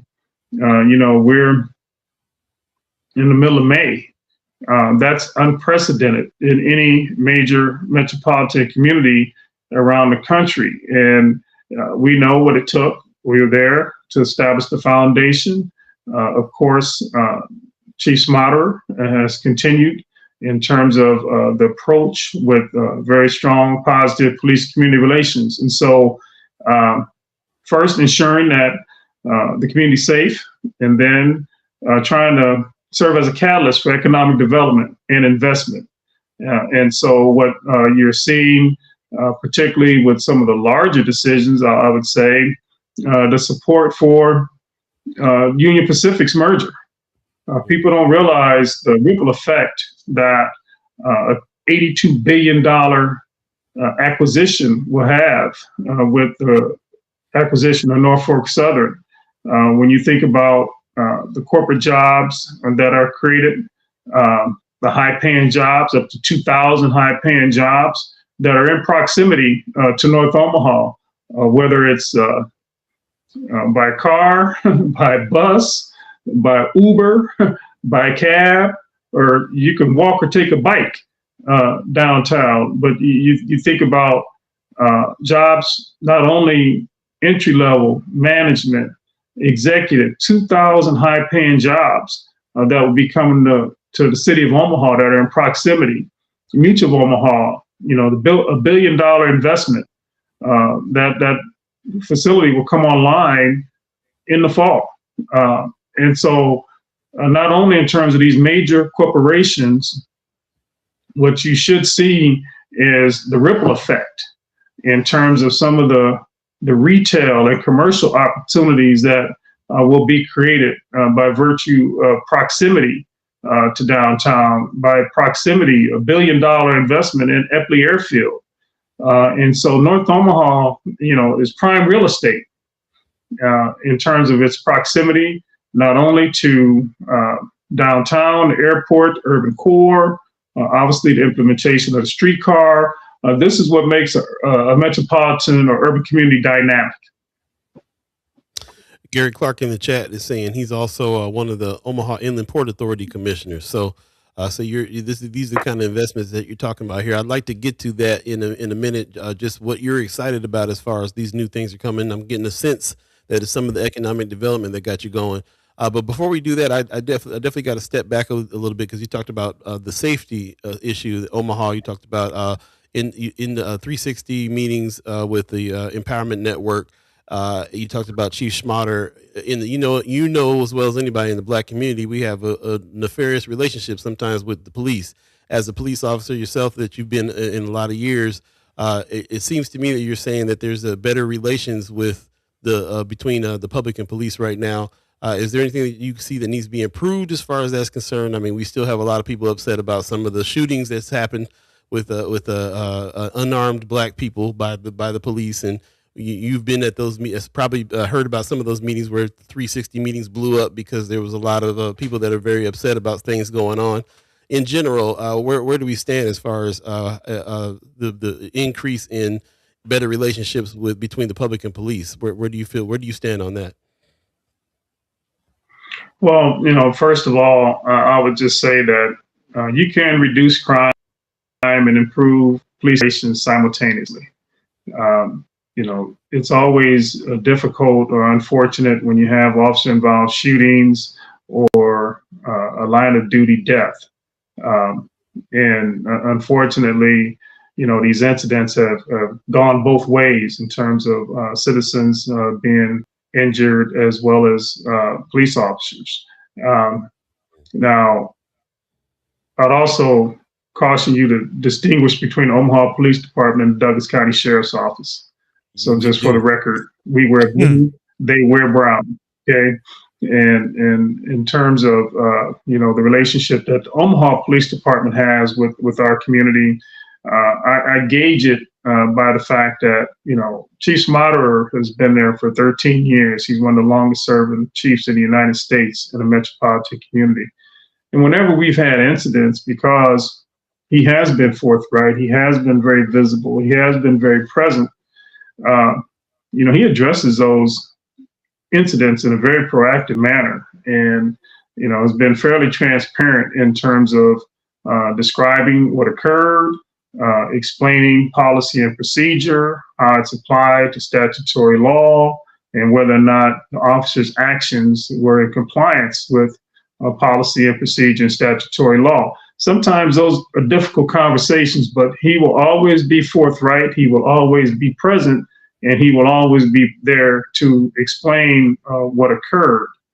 And so, I think the benefit that he has because of the trust and the respect and the credibility that he has established, if there is going to be an incident, I think the public knows that Chief Schmatter will be there on Wednesday, and he'll be there to explain what occurred. And so I'm confident that, not only do you have a culture of accountability, because quite frankly, when we've had incidents where there may have been a misconduct, these officers have been held accountable. And they recognize that, and I use the other gauge, the other measurement, the fact that, I mentioned that the low homicide rate, and we also have 100% clearance rate for the last 3 years of homicides. And the only way you have, mind you, the national average is around 50. The only way you have that level of clearance is that the public has to have confidence in the police department to come forward and share information to provide the evidence and the testimony to clear those cases. And of course, when you contrast that to other, we have very low citizen complaints. You have a very high level of accountability. You have a positive police-community relationship, and you have accountability. Now, I'm not going to say it's perfect, because there are always going to be incidents, and there are always going to be, it's not a matter if, it's a matter of when. But the important thing is how those matters are addressed. Yeah. Go ahead. I just I guess want to acknowledge the distinction, because I will say in our perspective and our observations, Schmaderer has not shied away from the hard conversations, and I definitely appreciate that you did make that distinction between Omaha Police and the sheriffs and the county level, because from what I'm seeing as far as uh, a lot of the comments is a lot of people have more problem with what Don Klein and Aaron Hansen are doing than more so Schmaderer. And I am kind of curious, what is that relationship? Because going back to the situation with brother Ibrahim, there was a little back and forth between the city and the county. What is that relationship looking like right now? Well, I can't speak on behalf of Chief Schmaderer. I would tell you that, typically the relationships in the field are collegial between the deputies and the officers. There's a cooperative working relationship. There can be challenges at the executive level in terms of differences of opinion or differences of approach with regards to some of the decisions that are made. I would tell you that in that particular case, the concerns about the county engaging in primary enforcement activity in the city of Omaha and the city limits was somewhat unprecedented. I could tell you when I was chief of police and Tim Dunning was sheriff, we never had those issues or those concerns. And so those are the types of things that, need to be addressed, quite frankly, and there is a distinction in terms of the management of both organizations. Man, I Appreciate that. I appreciate that. And just to wrap up, I know you acknowledge kind of your priorities, and those are the three things. Obviously, we have to continue. We'll be talking to Mayor Ewing tomorrow, but continue to talking to you and your staff about those things as far as housing, economic development, and of course, more conversation to be had about police relations. But I appreciate you just addressing those three things. Paul, go ahead. Definitely had to dig in with you on that just because of your background. But we realize we're not speaking to the police department right now. We're speaking to you in the mayor's office. There's a lot of building going on there with you guys. And before we move on with that, Tamara Dwyer is in the chat. You know who she is. She said, "Can I ask him if I'm his favorite staff?" And also, Tamara, and by the way, I serve as the on the board of directors of the Inland Port Authority. Gary Clark is actually the executive director. Right. So Gary Clark is a regular on the channel as well. We got a lot of people that I didn't realize that you were associated with some of these boards and things too. So it's good to learn these things. But I appreciate that. Again, just to wrap this up, just to wrap up your interview today, I just want to end with what it is that you're excited about with the things that are being built through the mayor's office. You named a lot of things, but what particularly what has hit you personally? It could be housing, could be economic development. What are some of the things that, because of your upbringing and the things that are important to you, are you excited about that you guys are building right now in the mayor's office? So as you can imagine, in addition to some of the economic development opportunities, we've been making a significant investment in parks, and particularly in North Omaha. And so I'll just share with you, if you have an opportunity to go down to Carter Lake, we have a $40 million multi-purpose sports and activity center that is coming out of the ground. We look to open it up this fall. This facility will have 10 basketball, volleyball courts, a wrestling room, a weight room, a computer lab, concessions, 4 outdoor synthetic soccer fields. Over $40 million invested in that state-of-the-art facility that really will provide access for our kids to compete. And, there's a whole issue with sports equity and having access to not only facilities, but to programs. This facility will be owned and operated by the city of Omaha right in our community. You also see an $8 million investment if you ride down 16th Street on Cornish Boulevard, Boyd Field, where, historically, guys like Josh Gibson would coach the teams out of North Omaha, and where Central High plays baseball, $8.5 million investment in Boyd Field, an upgrade to the baseball softball complex And then lastly, we will renovate Jerry Parks Fields, which are on the south side of Cornish Boulevard, where they play youth football there. So that entire complex, if you're tracking with me and the math, you're close to $65 million in capital investment of those facilities. And so we're really excited, gentlemen, in terms of, the investment that's being made, some with state funding, some with donor philanthropic support, and these are city-owned facilities. And so the city of Omaha also is making a significant investment in the infrastructure. But that's the type of commitment that's being made by this administration, and will be a tremendous benefit to the North Omaha community as a proud product, as a kid who not only played on those fields, and even as an adult, you like to see that type of investment. And so that's one of the things that I'm really excited about. Yeah, love it. You said earlier that your competitiveness on the field is what got you, what fueled your career as well. That kind of spirit, and so I'm really understanding how important it is for us to have sports and sports facilities, especially in North Omaha for the youth. First Sky Omaha loves the kids, so that's what we always are talking about, what they need. So I appreciate that. I appreciate you sharing what you're excited about there as well. We can't wait to talk to you more about it in the future and see how progress is going on those things. Well, thanks for having me this morning, gentlemen. And maybe we can do this again sometime. Yes, we'd love to. Thanks for coming. Appreciate you. Have a good day. All right, take care. All right. Likewise.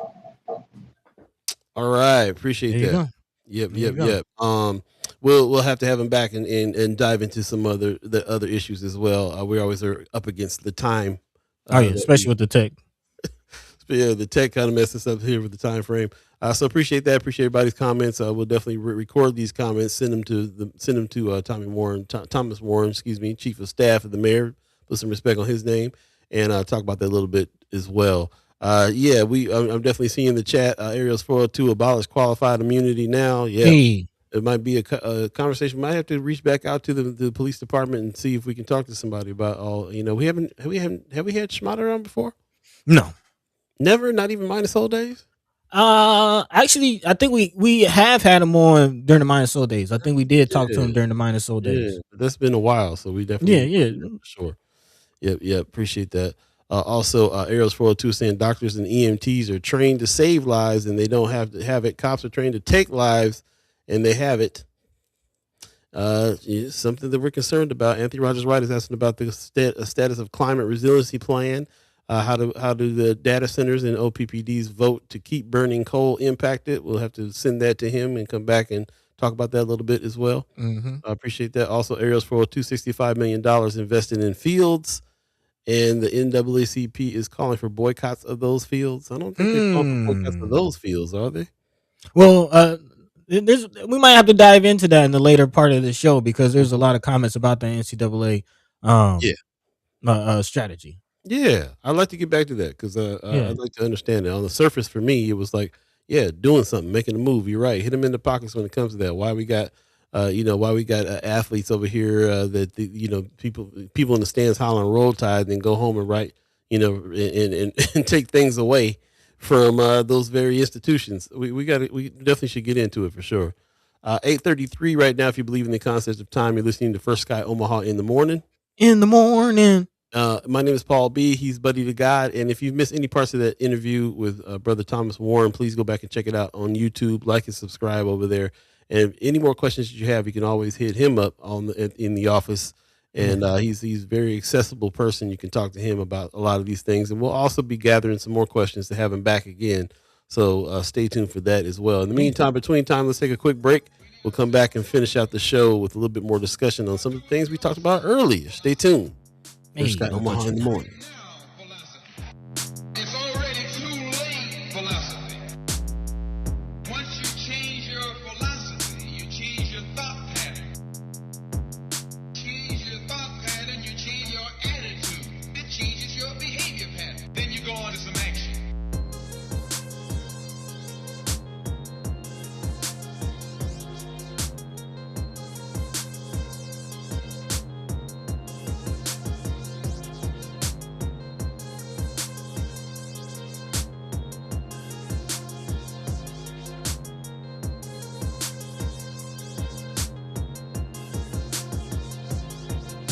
The ballot or the bullet. The ballot or the bullet. Get ready, Omaha. Join us for the Omaha Freedom Festival, a free, family-friendly celebration of Juneteenth on June 13th at Miller Park. Enjoy free food, community resources, and family fun from 12 to 5 p.m. Play basketball, kickball, dance, activities for all ages. Enter for a chance to win great prizes. Download your free day pass now at omahafreedomfestival.com. Celebrate freedom, family, food, and fun. The Omaha Freedom Festival. Everyone's invited and everything's free. Welcome back. First Sky Omaha in the morning. Paul B, Buddy to God. Appreciate you guys joining us and sticking around for the 2 hours. Yeah. Man. Michael Lee in the chat too. I appreciate you your comments. I missed your comments there. He says, not true. People are tired of being over policed. Okay, what are we talking about here? I think you might have been responding to respond to something. Yeah, appreciate you coming on in, Brother Lee. We had a discussion the other day where we wanted to definitely have you on the show and talk about a little bit about the organization that you're heading up right now, what's happening over there. So we'll definitely talk about it and reach out to you on some dates if you would be so inclined to come on the show. Also, RG in the chat is saying if y'all picked up on the choice of words used, sounds like there's a silent beef between OPD and DCSO. Yeah, we'll have to talk about that. I didn't really pick up on the words on that hint, but let me know. Love to hear about it. a little, maybe not necessarily silent beef, but a little disagreement. Little, he definitely made the distinction. Like, yeah, exactly. A little difference of opinion on things. But remember that we're not talking about all law enforcement. There's two sides. Right. And we'll be talking to the mayor on Friday. So some of those questions that you had today, Mike can bring them up on Friday. But in the meantime, between time, definitely want to get into some of this other things, that the people are talking about in the chat.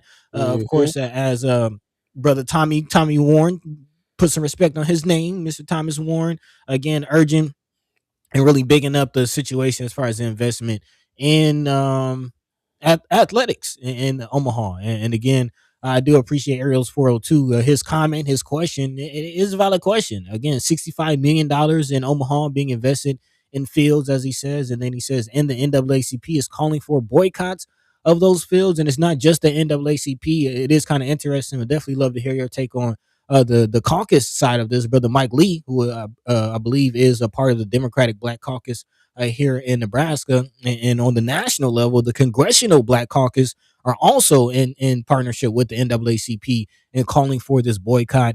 Again, as reported by the Associated Press, the call, which they're calling the Out of Bounds campaign, launched Tuesday, and the campaign urges current and prospective Black athletes and their families, alumni, and even fans, just general casual fans, to withhold athletic and financial support from major public universities in states that, quote unquote, have moved to limit, weaken, or erase Black voting representation. If Black athletes participate in the boycott, it could deplete rosters for powerhouse football and basketball programs across the Southeastern Conference, aka the SEC, and the Atlantic Coastal Conference, aka the ACC. Again, two powerhouse athletic conferences.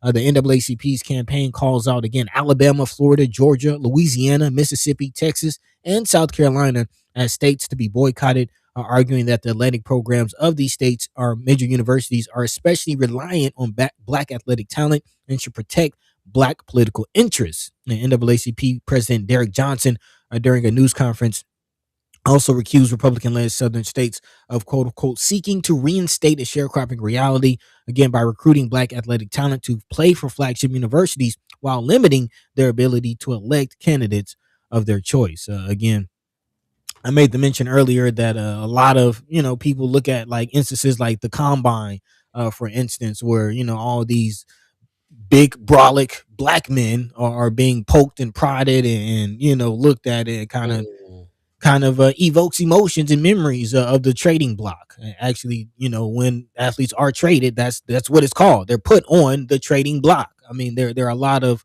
similarities language wise and mentality wise between the two.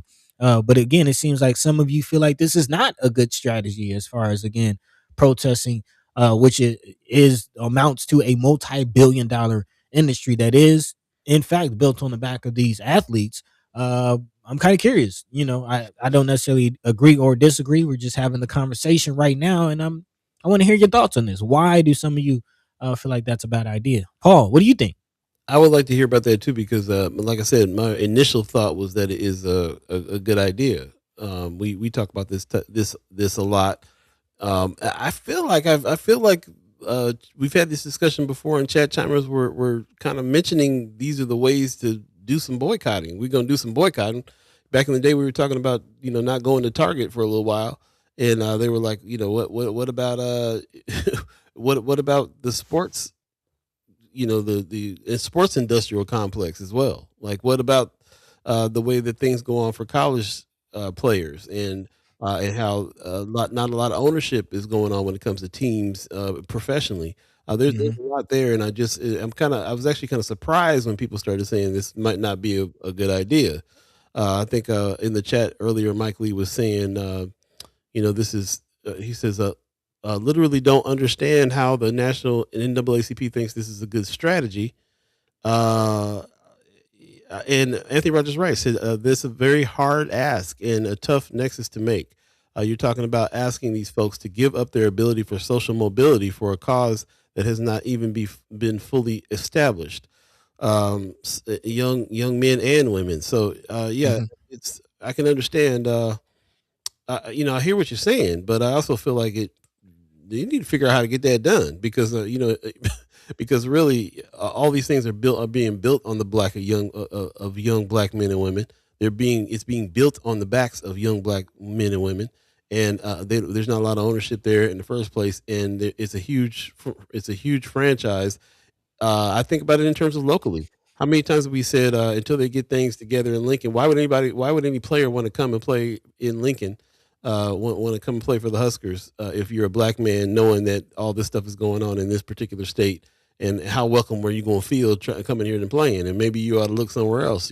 Like we talk about those types of things all the time, because we have to have some players got to have some kind of control. And I feel like, especially what's going on in the South right now, I can totally understand why they're like, why are we going to support these Southern teams, especially with our black youth?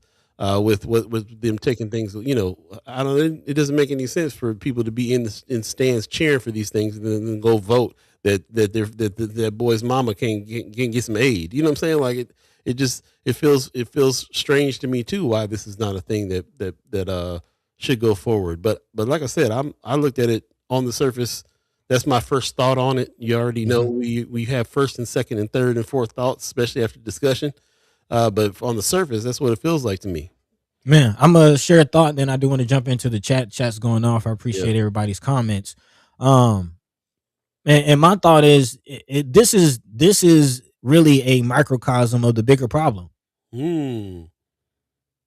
Because we are constantly investing in systems that don't care about us. Constantly investing in systems that are only really exploitative systems for us. But we don't have any alternatives. So what other options do we have?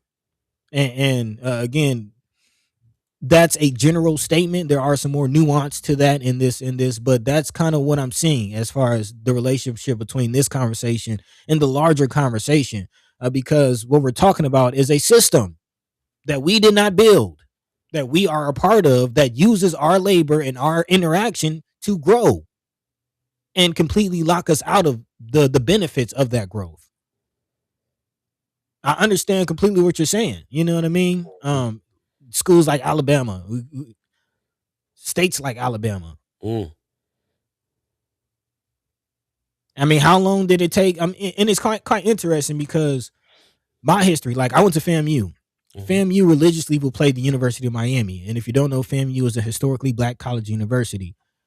We would actually whoop Miami's ass year after year after year after year until they finally decided, or it was in Miami or Florida State. Actually, Florida State. It was Florida State, and Florida State is one of the schools being named in this article. We would whoop them every year until they finally started to get black athletes. Yeah, that's a strategy in team building. We got any black people on the team? Because we losing. Man. So again, it is very interesting because I do understand what some of these comments are coming from. Actually, let's go ahead and dive into them because I do acknowledge these points, brother. Ariel's 402 in the chat saying college athletes and families have invested too much to make a step back from their goals of being a professional. Youth sports need to be boycotted so young children learn what is at stake now. Marlon also saying this protest won't work in my opinion because some of these parents are too money and fame hungry, which is a real thing. Marlon, you But mad at the parents, boy? I tell you. man, it's a reality. It's a reality. Also, Black Dynamite saying I remember thinking when I was in high school how the NFL trade looked a lot like the slave trade. I mean, let's just call it what it is. Anthony Rogers, right? I actually do kind of appreciate this point. He says men and women are making a conscious decision to play these sports and go through the process, kind of saying that they know what they're going through as far as the racism and some of the things that exist actually in these processes. He says, "What was NAACP when Cap was being whiteballed by the NFL?" Mm-hmm. Good question. Yeah. And then also Marlon Harrison, speaking of HBCUs, he says also what will happen to all the 2 and 3 star athletes that already go to HBCUs. And not just there's some 5 star athletes. Remember with, Shiloh and Shador Sanders and Dion going to Jackson State and all the energy that was surrounding that. And even still, there's a call for, 5 star athletes to make their way to HBCUs for a similar reason. But there are hardships because of opportunities for families to have upper mobility. Athletes getting the difference of look and just opportunity to make it to the next level. Athletes have at some of these major D1 PWIs, predominantly white institutions, versus going to a HBCU where scouts might not be looking as hard. I do think since the Jackson State Shador Sanders experiment that has changed, but that is still a part of the conversation. So let me ask you this: the NAACP is asking for to boycott college football Yes, only. So yes, and not just college football, college sports in general. So volleyball, basketball, mostly football and basketball because those are the big money makers. But I right. mean, Okay, yeah, so hundreds of that's sports. already shifting a little bit of what I was thinking because Really? because that to me it's a different decision to go into college ball than it is to go into pro sports. There's a lot more things attached to that decision, and I can understand why people might be skeptical about, what does that mean for, just in general, people getting into these colleges on scholarships and all kinds of different things that you are getting into them for, not just because you're going in order to, everybody wants to go in and make it to the pros, of course, but it's still it's a little different than the pros. The ownership I think is part of the reason why I'm thinking like I'm thinking. Like pro ownership is different than a college owning a team and the reasons behind them building the team and so on. Not quite there, quite sure yet, but it is kind of shifting a little bit or swaying me a little bit to what some people are saying. Heather Williams in the chat says, "I don't believe it will work. These kids have been working hard for years. They want to go to a D1 school. They want to go to D1 schools. They love the game. It's a big ask. There's a love for the game that's happening around after high school, college, that's different than the pros again." Senator Terrell McKinney in the chat says, "A plan is needed to convince them to give up millions. I agree with boycotting, not just in SEC, but SEC, that's the conference. SEC, but Big Ten too. But plan is needed, especially to educate the players and families." Okay, so this is different than what we. This is the first comment that we have here that's for this boycott. He says, "I agree with boycotting, not just in SEC, but Big Ten too. But a plan is needed." What do you think the plan might be, Senator McKinney, on that? What could a idea of a plan be to make that thing happen? I'd like to hear that. Also, he says, what's their alternatives? Stay in the hood broke and risk dying, or leave for opportunities? They need to present alternatives. That's what I mean by my viewpoint is shifting a little bit when I'm thinking about college, because to me, it's like college is almost like here's the way to get out of the hood. This is, what I'm saying, it's a different vantage point than boycotting a pro team for me. So I can see why there's some back and forth, some controversy here on that a little bit. Let's see. Tony Johnson saying, "Look at the NFL boycott and what came about that. was there an NFL boycott? Yeah, People. Oh, you're talking about like when the fans boycotted because of Kaepernick and stuff like that. yeah. Yeah. I think I'm thinking more about players like deciding on what they're going to do. I guess it'd be difficult, man. You're giving away millions. You're giving up millions in the pro team, in a protest that's like Anthony Rogers' right point. That's not even organized. Look at the NFL boycott and what came about that. People went from hating it to celebrating halftime shows, and very little changed in their politics.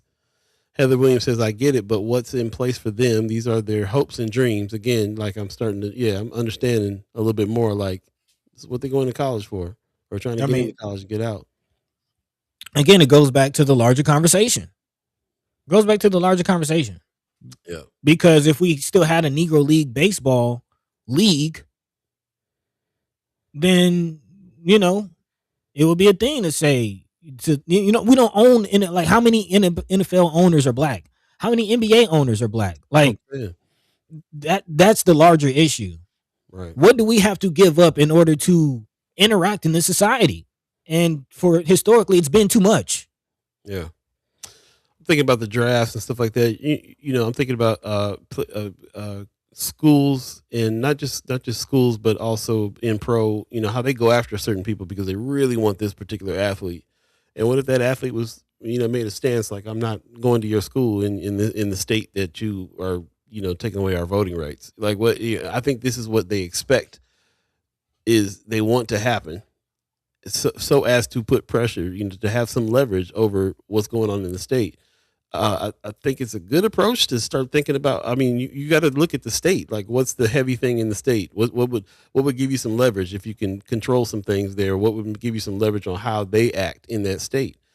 Sports does come up, Especially in the South. Have a lot of schools, huh? Don't get it twisted. Sports, and particularly football, in states like Florida, Georgia, Alabama, is religion. That's why they're going after it. That's why they're saying what they're saying. Yeah. This multi-billion-dollar industry. So again, folks, maybe this is not the way, but I can understand why they need to come up with a way. If it controls that much in the state, and you can't get nothing done politically, economic power's next. How do you get it if you can't got no more political power? I mean, really, you can't talk about political power without talking about economic power. Because how you gonna gas up the bus to send your candidate from community to community to spread the word? Man, how you gonna get the word out? That does take money. But at the same time, what I'm hearing the people say is, at some point, we're all going to have to give up something for the greater good. Mm-hmm. Because I do understand, it is hard to ask these families to give up something, to give up, the thousands and hundreds of thousands of dollars that they spend up to this point for their child to be in AAU and to travel and to go to camps and to have mouthpieces and helmets and cleats and bags and hotels and traveling and going to games. That's a lot of money, a lot of things invested. And to just walk away from that for what? I understand that. But at the same time, we do not own these systems. And they're not going to change. These systems aren't going, like the people running these systems, I would say, aren't going to change and aren't going to give up power just for us. I will say this though, man. You know me, I'm looking at sports from a whole different perspective because I'm not a sports dude like that. So I'm looking at sports in a way that I'm seeing the way that they have pushed, especially like in colleges, for instance, they pushed for people to be able to use their own likeness, make some money when they're in college. They weren't able to do that before, and they were pushing for that because they realized the power.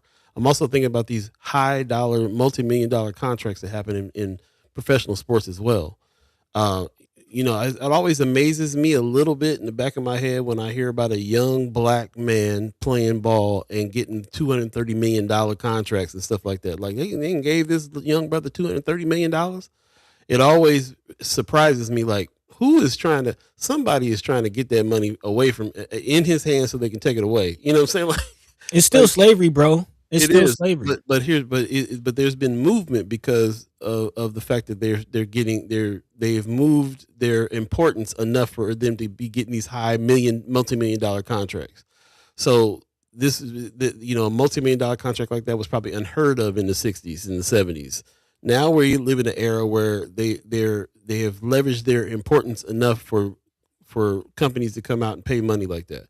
We can further the leverage. We can figure out how to further this if they decided they weren't going to play on a team that didn't have a black owner, or there's a way. I mean, there's already movement in leverage in these directions, and I can feel why NAACP and all these people are talking about doing things like this. If it's religion, if there's money, and we're not even talking about on pro level, we talking about school level, multi-billion-dollar industry. And you don't have no more political, and your political power is waning, go after economic power. And the first thing you do is go after one of the biggest industries in that state. They may have approached it wrong, but they're on the right track. Where's the strategy? Where's the new strategy for this? Because we got to gain some leverage, and we got to make it so that the things are being built on the backs of black people are getting compensated or turning into some ownership. Well, I think that's the thing there. That's what I'm talking about is the ownership. I don't think, and I think anybody is really pushing back on the idea of hitting them in the pockets and economic boycotting and things like that. But I think what I'm hearing the chat say is you're asking families to give up something without any in lieu of not having anything. Right. And for a movement that's not even organized. Right.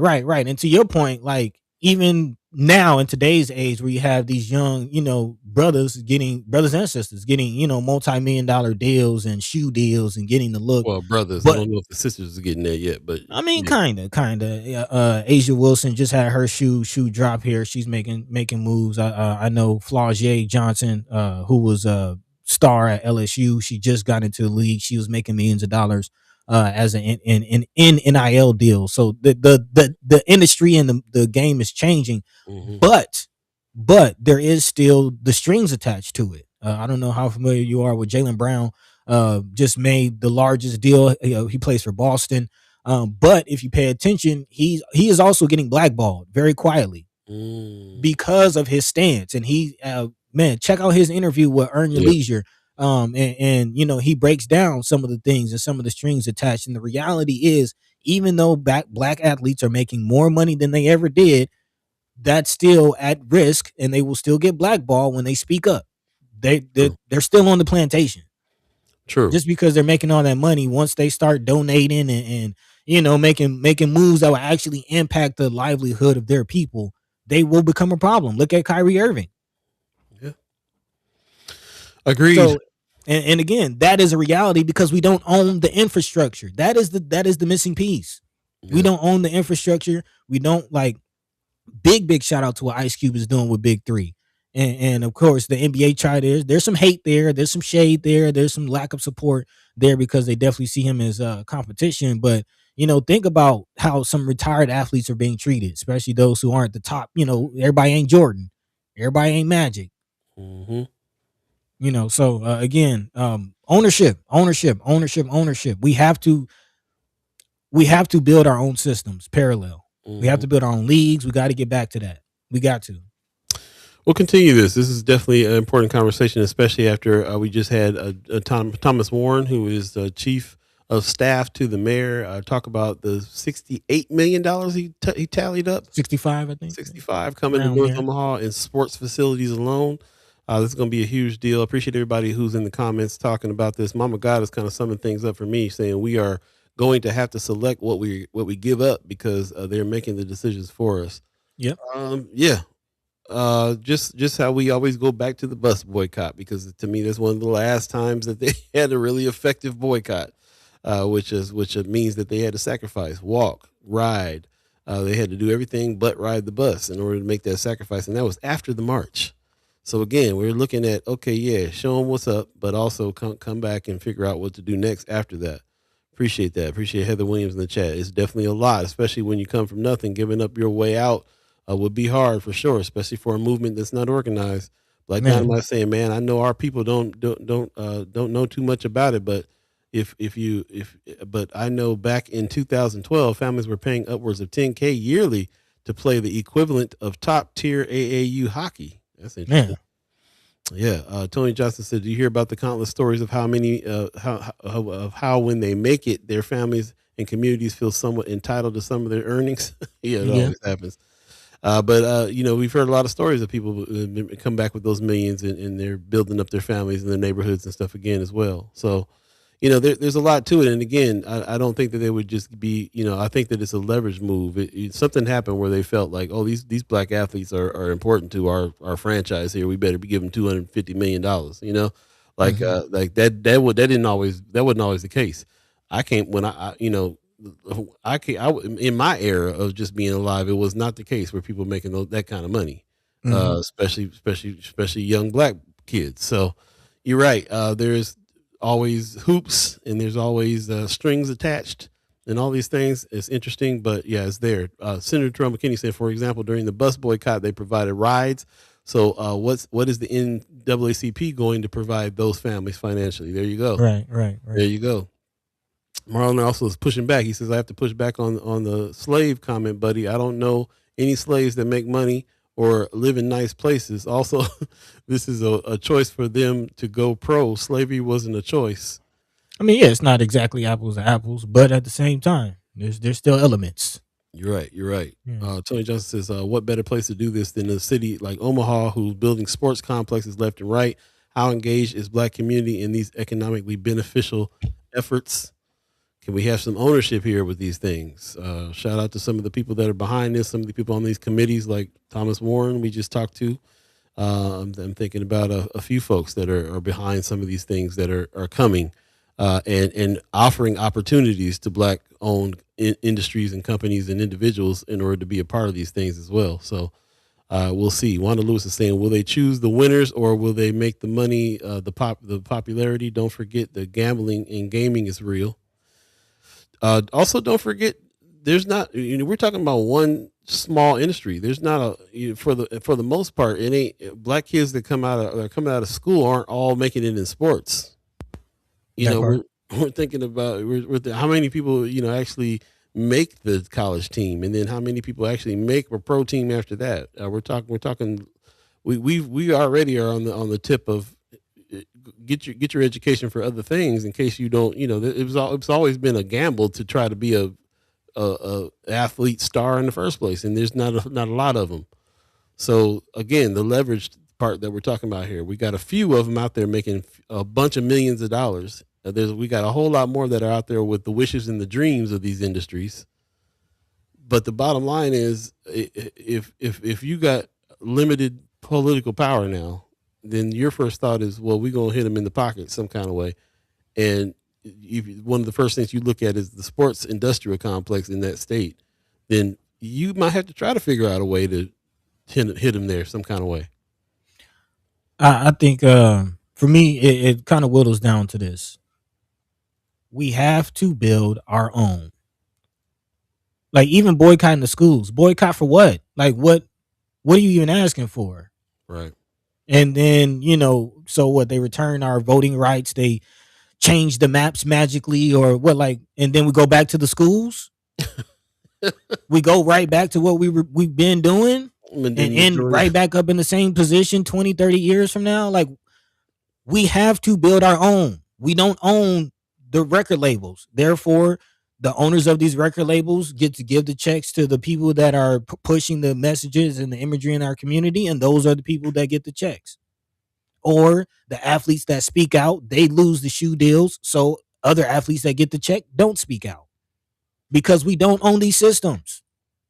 And we constantly have to give up our voice, constantly have to give up our people, constantly have to give up the struggle in order to reap some kind of benefit. We have to build our own, period. That's the alternative. I implore everybody to get involved with all of these sports complexes that are coming to North Omaha that Thomas Warren just told us about. There is ways that we can be involved. There's ways that people in the community are involved already. And if that's a path to building our own that's here, maybe that can work. Maybe we can work on that a little bit and try to build and try to be a part of the ownership that happens here with those things. Because Man, it's still here.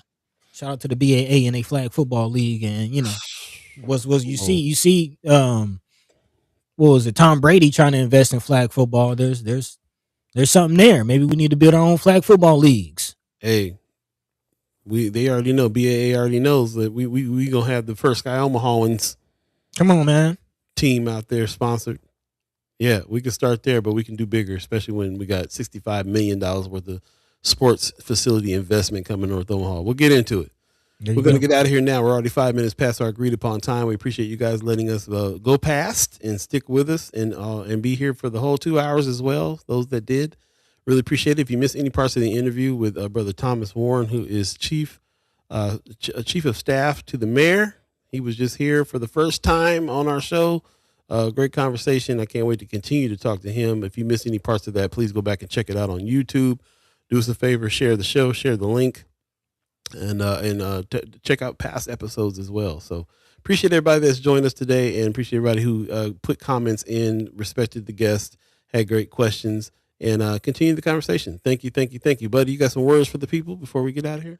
Yeah, of course, as the conversation will continue to have. Black Diamond, no, not 3 hours, no, but appreciate the enthusiasm. You can catch us for 2 more on Friday. We appreciate you. We love you. We thank you. Of course, speaking of Friday, we will be joining with the mayor for our monthly meetup with the mayor. But also, if you missed our conversation with Brother Warren today, definitely make sure you check it out on our YouTube. You can always catch the replay on YouTube. So yeah, big shout out to Brother Warren for taking the time out of his schedule to speak with us, drop some gems on us, tell us his history a little bit. And of course, shout out to all of you for joining the conversation. As always, letting your mind be free, letting your voice be heard. We appreciate you, love you, we thank you. Catch the same time, same place, right here on Friday, Monday, Wednesday, and Friday, right on First Sky Omaha in the morning. Palm Beach. In the morning. Hey, take it away, man. Right on. The book is dropped. Get it. Malcolm in the Desert. Shout out to Dr. Alicia Shabazz, NAACP award winner and author of Growing Up X. This is not her first merry-go-round here. This is not her first book. Definitely check this out, though. I have a feeling it's going to be a really good one. This is the era that I've always been interested in, too. The transformation era. It's a huge one. It's a huge one. Definitely check it out. Also, don't forget, May 21st, get with Film Streams and the Culture House for a showing of I Love Boosters. It's a pre-show right before the movie drops, and you can definitely go check that out at Film Streams. Check out their website and get tickets to I Love Boosters coming through. For real, it's going down. And also, don't forget, tickets are on sale now for Noma Fest. That's really going down too. I really can't wait for this this to happen. And it's 4 nights of live music to benefit North Omaha music and arts. And it's not just on the Deuce. I think they're like I said, they got some riverfront concerts going on here with this as well, and it's multi-day and multi-area. So definitely go check out Noma and see what's happening. Yeah, definitely go see what's happening. Gets bigger and bigger and bigger every time we talk about it. Really does. So get your tickets for sure. That we'll leave it at that. We'll get out of here. We appreciate everybody that's joining us again. Like Buddy said, we have monthly meetup with the mayor on Fridays. It's going to be a week of the mayor's office over here in a big way. We appreciate it. Pop says, thanks for another thought-provoking and inspiring show. See you Friday. Appreciate you, Pops. Also, Marlon Harrison is down here saying thank you for a great. I'm mad I missed some of Mr. Thomas Warren's interview. People blowing me up since my interview dropped. Marlon Harrison on KETV. Yeah, post that, man. Put that in friends of. We definitely want to see your interview for sure. That's what it is, man. That's what it is. Appreciate that. RG pushing for the other hour. Nah, can't do that. Yeah. Like I said, like Buddy said, we got 2 hours coming up. Just on Friday, though. On Friday. One more thing I want to bring out. Wanda Lewis saying, my daughter was a great basketball player in high school. However, she didn't have the height they were looking for, but she had the skills and did a lot of work as far as rebounds, stealing, and free throws. She was cheated on playing time. Oh, man. Yeah. I realized she was out there sporting like that. That's what's up. Okay. Surrender, getting down. Yeah. Lots of opportunities out there. I do agree. So I appreciate you guys diving into this subject. We'll continue to talk about it another time as well.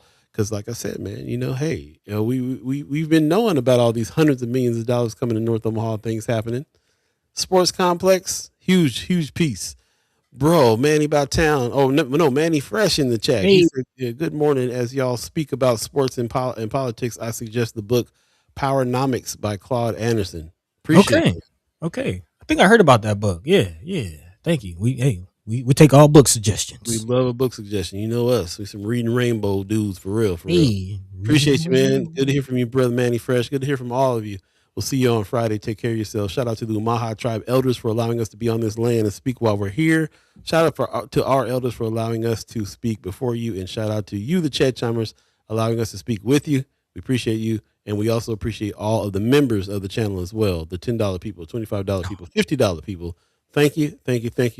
If you have not become a member of our channel and you want to support what we're doing here, please consider that over at firstsky.omaha.com. Hit the join button. Become a member of the channel as well. And if you have businesses and other things that you want to promote, we do advertising and promotion as well. Hit us up at firstsky.omaha@gmail.com, and we'll send you over a rate sheet and give you a phone call and see how we can promote your business or organization as well. And until Friday, really take care of yourselves. It's a little cooler out. This next couple of days is going to be a little cooler out, but still manageable. I've still considered this decent weather in the springtime for us to do stuff and be outside. So be outside, live alive with one another, take care of yourselves, and we'll see you Friday. Peace.